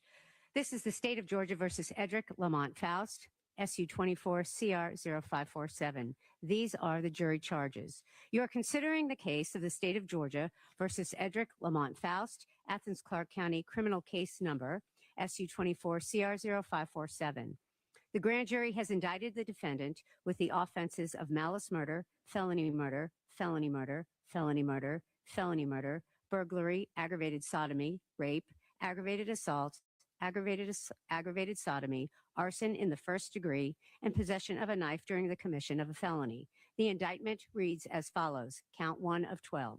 In the name and behalf of the citizens of Georgia, do hereby charge and accuse Edric Lamont Faust with the offense of malice murder, for that the said accused in the county of Clarke and state of Georgia, on or about the 19th day of January 2001, did unlawfully and with malice aforethought cause the death of Tara Baker, a human being, by strangling her with a cord and stabbing her in violation of OCGA Section 16-5-1A, contrary to the laws of said state, the good order, peace, and dignity thereof. Count 2 of 12. And the grand jurors aforesaid, in the name and behalf of the citizens of Georgia, do further charge and accuse Edric Lamont Faust with the offense of felony murder for the said accused in the county of Clark and state of Georgia on or about the 19th day of January 2001 did unlawfully, while in the commission of a felony, to wit, burglary to a dwelling, as alleged in count 6 of this indictment, cause the death of Tara Baker, a human being, by strangling her with a cord and stabbing her in violation of OCGA Section 16-5-1C, contrary to the laws of said state, the good order, peace, and dignity thereof. Count 3 of 12. And the grand jurors aforesaid, in the name and behalf of the citizens of Georgia, further charge and accuse Edric Lamont Faust with the offense of felony murder for the said accused in the county of Clark and state of Georgia on or about the 19th day of January 2001 did unlawfully, while in the commission of a felony, to wit, aggravated sodomy, as alleged in count 7 of this indictment, cause the death of Tara Baker, a human being, by strangling her with a cord and stabbing her in violation of OCGA Section 16-5-1C, contrary to the laws of said state, the good order, peace, and dignity thereof. Count 4 of 12.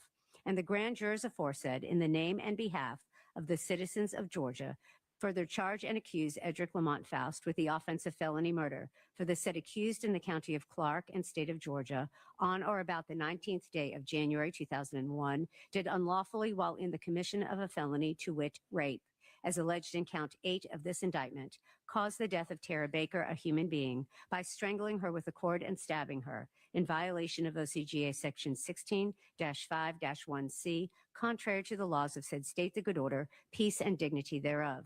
Count 5 of 12. And the grand jurors aforesaid, in the name and behalf of the citizens of Georgia, further charge and accuse Edric Lamont Faust with the offense of felony murder for the said accused in the county of Clark and state of Georgia on or about the 19th day of January 2001 did unlawfully, while in the commission of a felony, to wit, aggravated assault, as alleged in count 9 of this indictment, cause the death of Tara Baker, a human being, by strangling her with a cord and stabbing her in violation of OCGA Section 16-5-1C, contrary to the laws of said state, the good order, peace, and dignity thereof. Count 6 of 12. And the grand jurors aforesaid, in the name and behalf of the citizens of Georgia, further charge and accuse Edric Lamont Faust with the offense of burglary for that the said accused in the county of Clark and state of Georgia on or about the 19th day of January 2001 did unlawfully and without authority enter into and remain in the dwelling house of Tara Baker with the intent to commit a felony therein, to wit, aggravated sodomy and rape, in violation of OCGA Section 16-7-1, contrary to the laws of said state, the good order, peace, and dignity thereof. Further, as to count 6, the identity of Edric Lamont Faust as the perpetrator of the crime alleged was unknown to the state of Georgia until April 30th, 2024.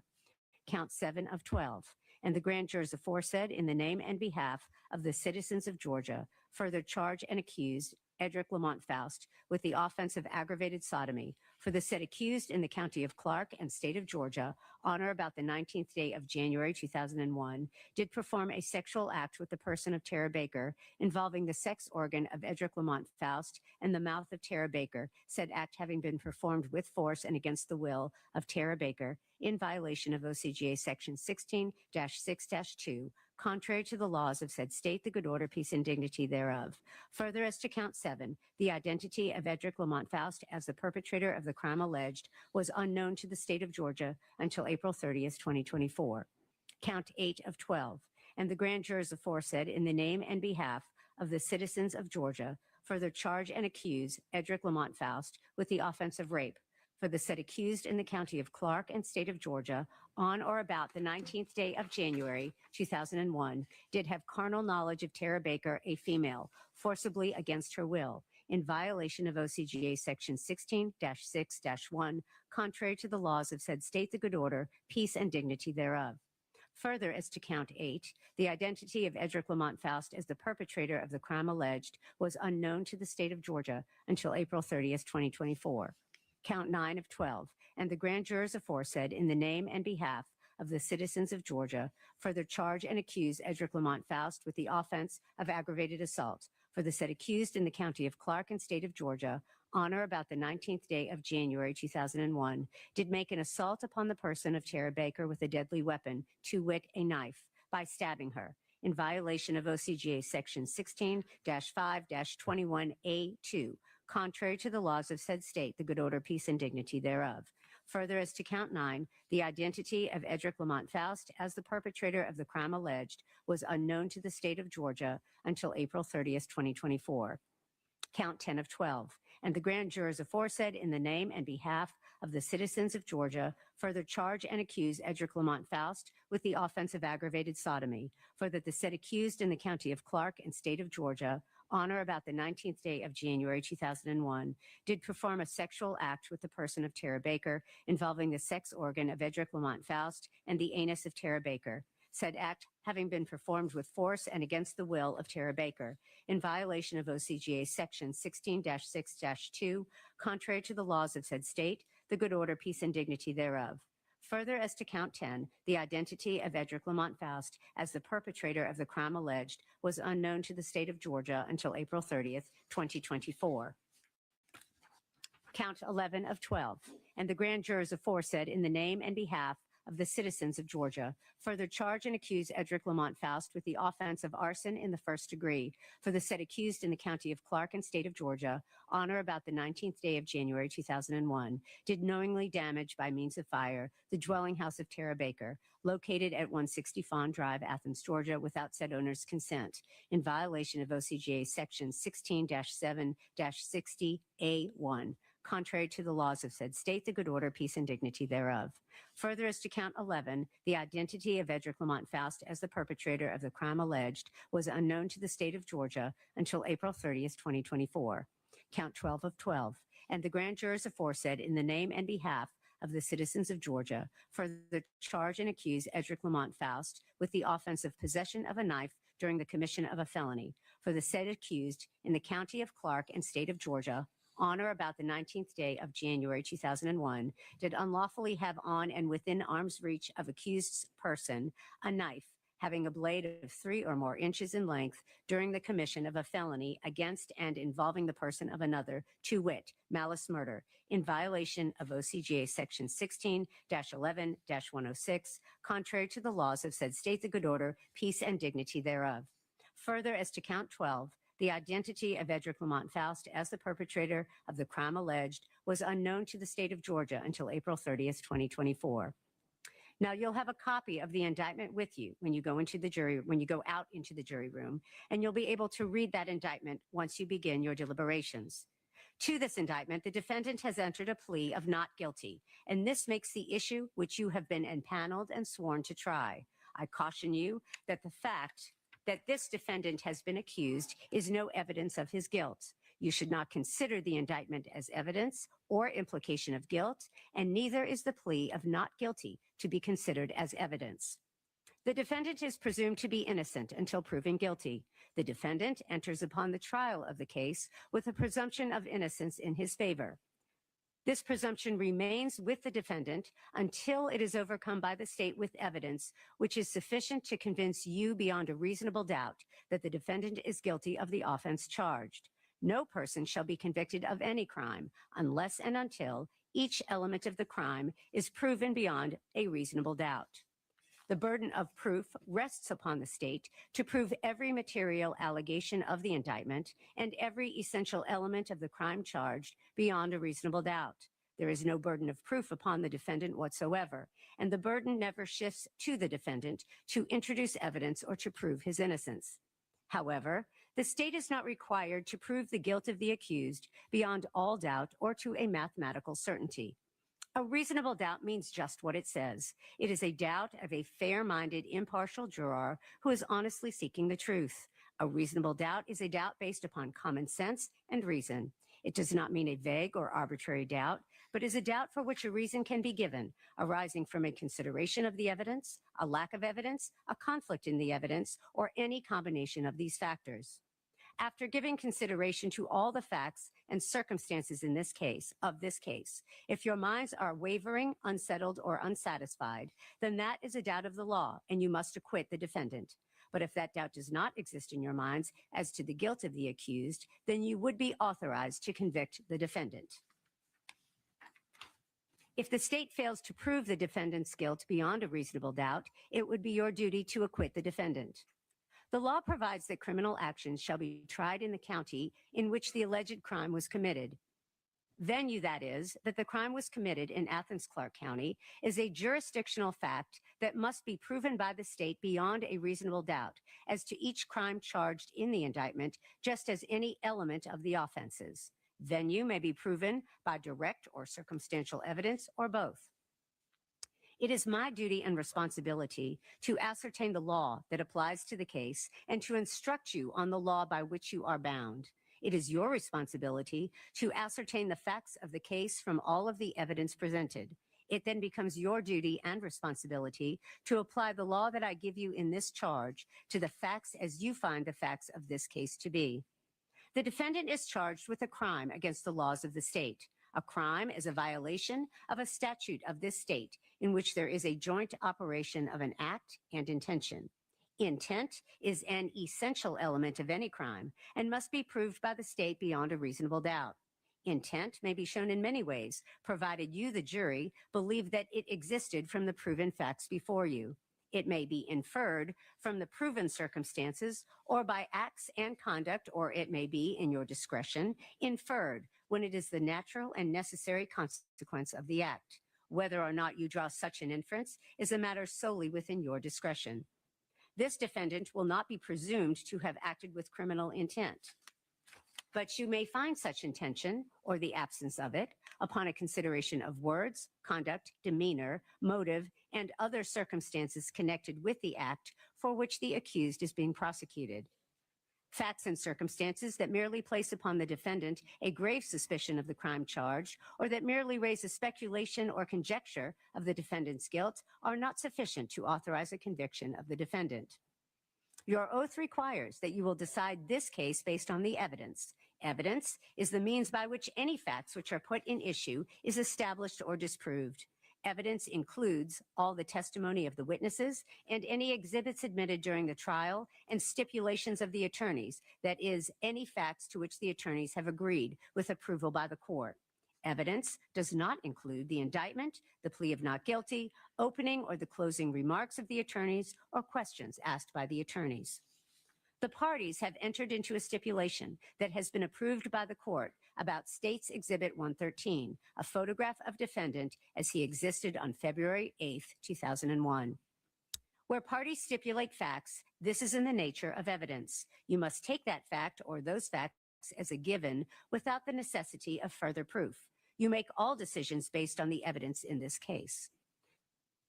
Where parties stipulate exhibits only, this is in the nature of evidence. You may take that testimony as if it were given in court, and you may rely on it if you find it credible. However, either party may dispute such testimony by other evidence. You make all decisions based on the evidence in this case. Direct evidence is that which may be seen or heard or otherwise directly sensed, such as by smell or taste or touch. It may be brought into court in the form of exhibits or the testimony of direct witnesses to such matters. It is evidence that points immediately to the issue in question.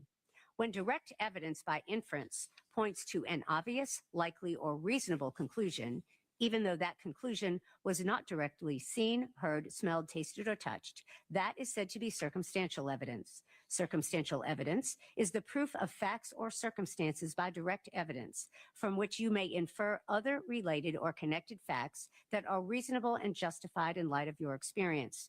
It is evidence that only tends to establish a conclusion in question by its consistency with such conclusion or elimination of other conclusions. Sometimes circumstantial evidence may point to more than one conclusion. To authorize a conviction on direct evidence, circumstantial evidence, or both, the proved facts must not only be consistent with the theory of guilt, but also exclude every other reasonable theory other than the guilt of the accused. The law does not require a higher or greater degree of certainty on the part of the jury to return a verdict based upon circumstantial evidence than upon direct evidence. Whether dependent upon direct evidence or circumstantial evidence or both, the true test is whether there is sufficient evidence or whether the evidence is sufficiently convincing to satisfy you beyond a reasonable doubt. If not, you must acquit. If so, you may convict. There is no rule that either circumstantial or direct evidence is stronger than the other if conflicting. The comparative weight of circumstantial evidence and direct evidence on any given issue is a question of fact for the jury to decide.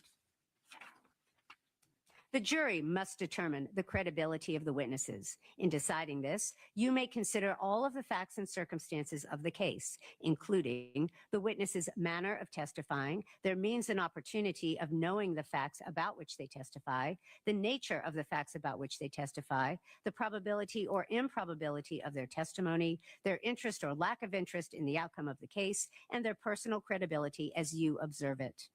The defendant in a criminal case may take the stand and testify and be examined and cross-examined as any other witness. However, the defendant does not have to present any evidence, nor testify. If the defendant chooses not to testify, you may not consider that in any way in making your decision.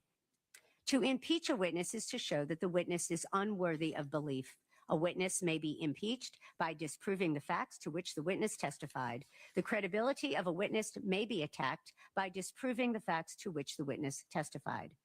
Your assessment of a trial witness's credibility may be affected by comparing or contrasting that testimony to statements or testimony of that same witness before the trial started. It is for you to decide whether there is a reasonable explanation for any inconsistency in a witness's pretrial statements and testimony when compared to the same witness's trial testimony. As with all issues of witness credibility, you, the jury, must apply your common sense and reason to decide what testimony you believe or do not believe. For malice murder, the state must prove that the defendant, 1, caused the death of another person, 2, unlawfully, and 3, with malice aforethought. The killing must have been done with malice to be murder. Malice, as the term is used here, is not necessarily ill will or hatred. Rather, it is the unlawful intent to kill. You may find malice when the circumstances show that the defendant acted with the deliberate intention to unlawfully take the life of another person. You may also find malice when there does not appear to be significant provocation and all the circumstances of the killing show an abandoned and malignant heart. The state does not have to prove premeditation to prove murder. If a killing is done with malice, it is murder regardless of how briefly the malicious intent existed. No specific length of time is required for malice to arise in the defendant's mind.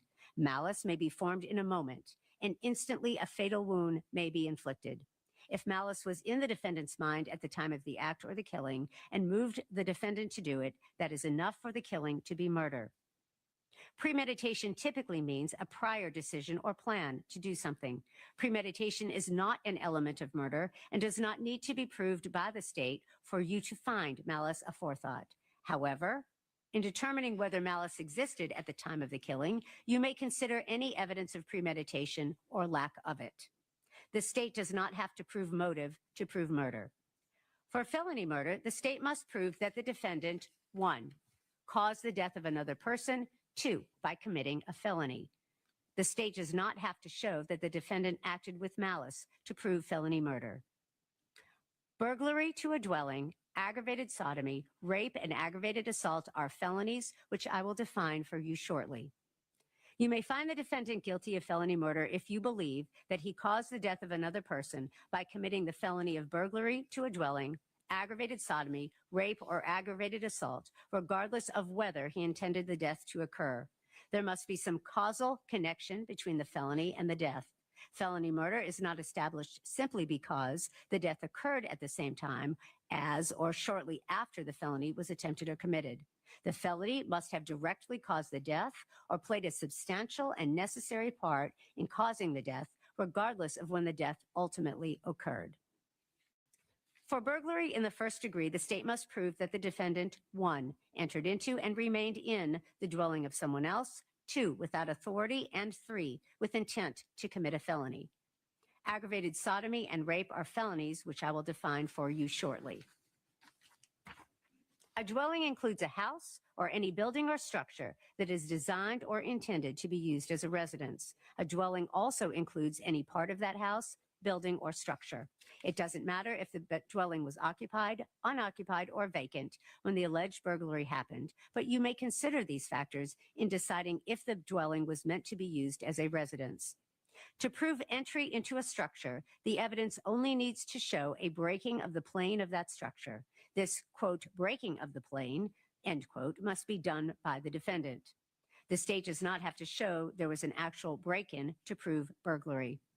For rape, the state must prove that the defendant, 1, had carnal knowledge, 2, of a female, 3, forcibly, and 4, against her will. Carnal knowledge means sexual intercourse, which is any penetration, no matter how slight, of the female sex organ by the defendant's male sex organ. Force means acts of physical force, threats of harm, or intimidation. Against her will means without her consent. For aggravated sodomy as charged in count 7 of this indictment, the state must prove that the defendant, 1, forcibly, and 2, against the will of a person, 3, engaged in a sexual act, 4, involving the sex organs of one of them, and 5, the mouth of the other. Force means acts of physical force, threats of harm, or intimidation. Against the will means without the alleged victim's consent. For aggravated sodomy as charged in count 10 of the indictment, the state must prove that the defendant, 1, forcibly, and 2, against the will of a person, 3, engaged in a sexual act, 4, involving the sex organs of one of them, and 5, the anus of the other. Force means acts of physical force, threats of harm, or intimidation. Against the will means without the alleged victim's consent. The state must prove that the alleged victim did not consent to the aggravated sodomy. If you find that the victim submitted to this alleged act only because of fear or intimidation, or because of force the defendant used, then you may find that the act occurred without the victim's consent. For aggravated assault, the state must prove that the defendant, 1, assaulted another person, 2, with a deadly weapon. To prove assault, the state does not have to prove that the other person was actually injured. However, the state must prove that the defendant attempted to cause a violent injury to the person. A knife is a deadly weapon.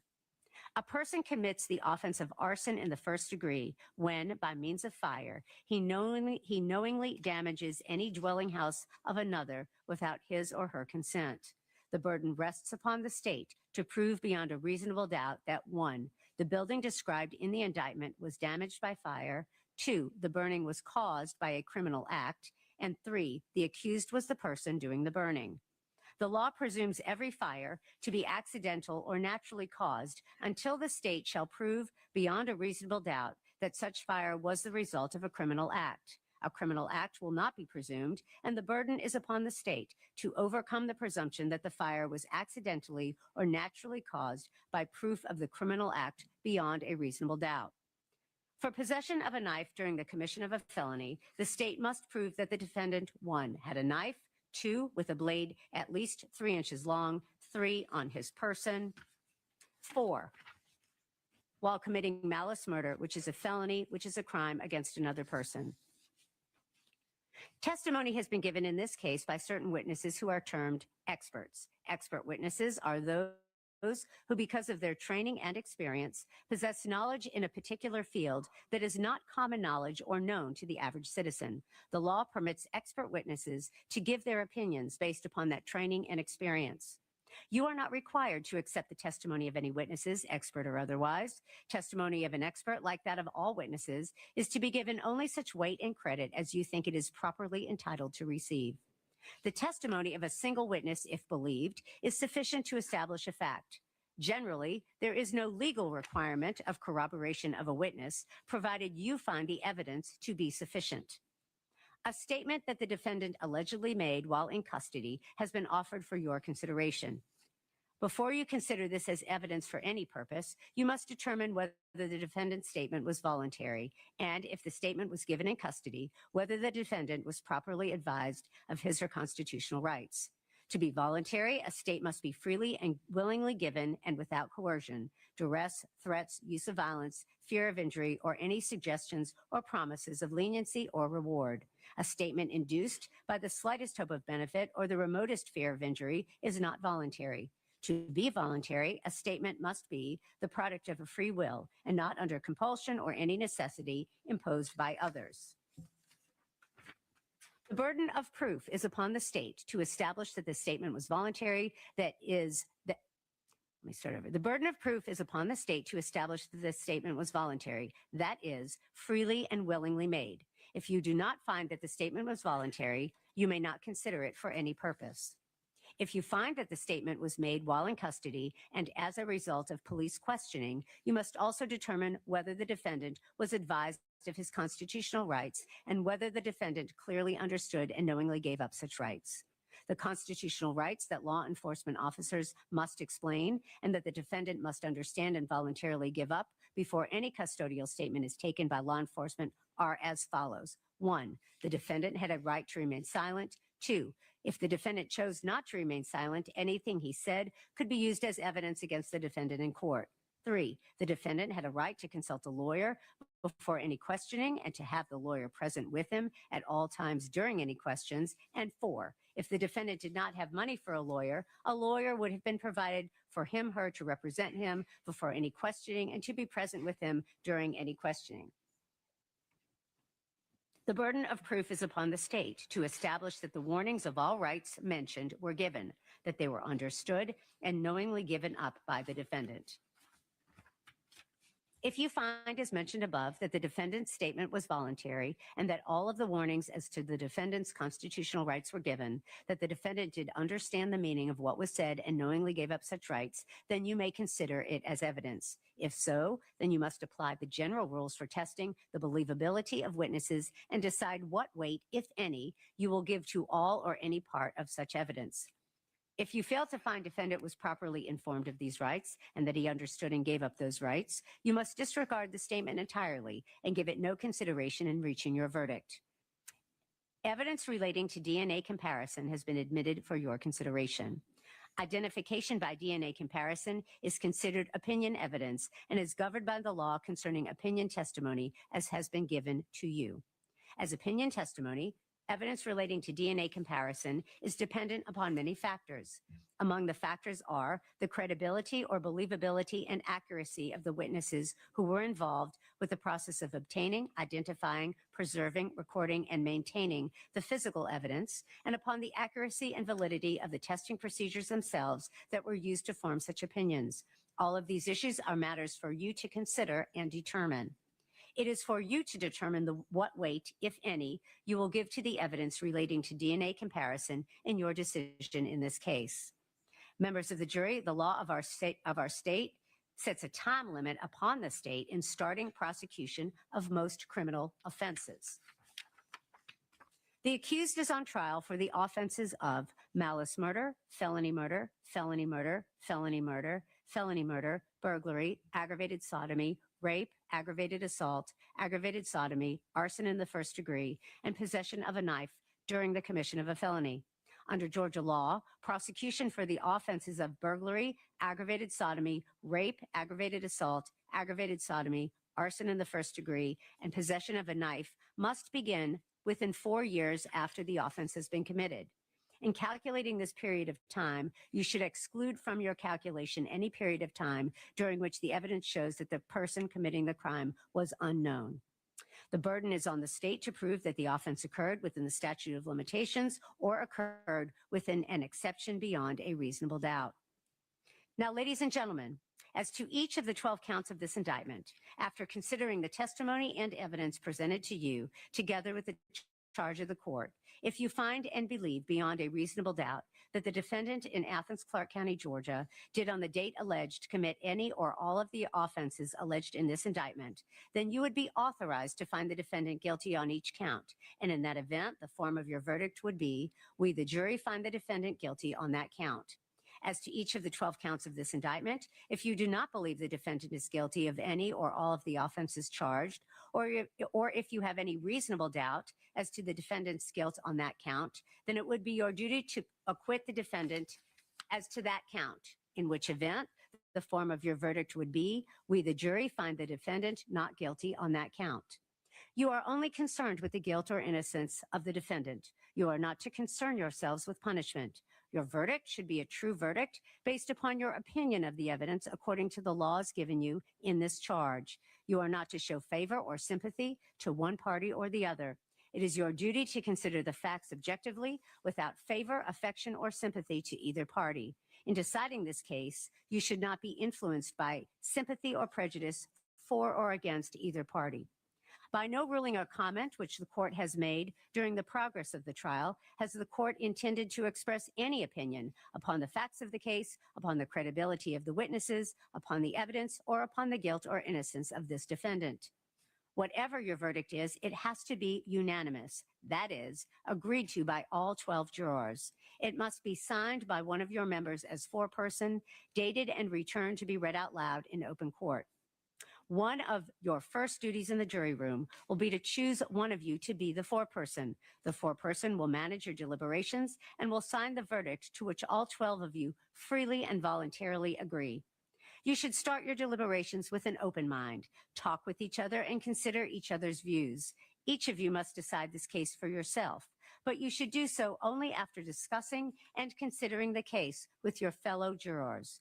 Don't hesitate to change an opinion if you are convinced that it is wrong. However, you should never give up an honest opinion to be congenial or to reach a verdict solely because of the opinions of the other jurors. During your deliberations, you must not communicate with anyone other than your fellow jurors about this case. You are also not permitted to conduct any research about this case, including persons, places, or legal concepts mentioned during the trial. These rules apply not only to in-person communication, but also to communication or research using cell phones, text messaging, websites, blogs, or social media of any kind. So, ladies and gentlemen, in one moment, you may retire. You may now retire to the jury chambers. Go ahead and elect a foreperson. You may take your notes with you, but please do not begin your deliberations until you have received the copy of the indictment, the verdict form, and the evidence in this case. So if you'll go ahead and gather in the jury chambers, elect a foreperson, and we will give you all the evidence in one moment. And as for the alternates, if you will gather your belongings and meet the court at the front of the bench for further instruction. Mr. Bailiff, you may take the jury to the jury room. Thank you.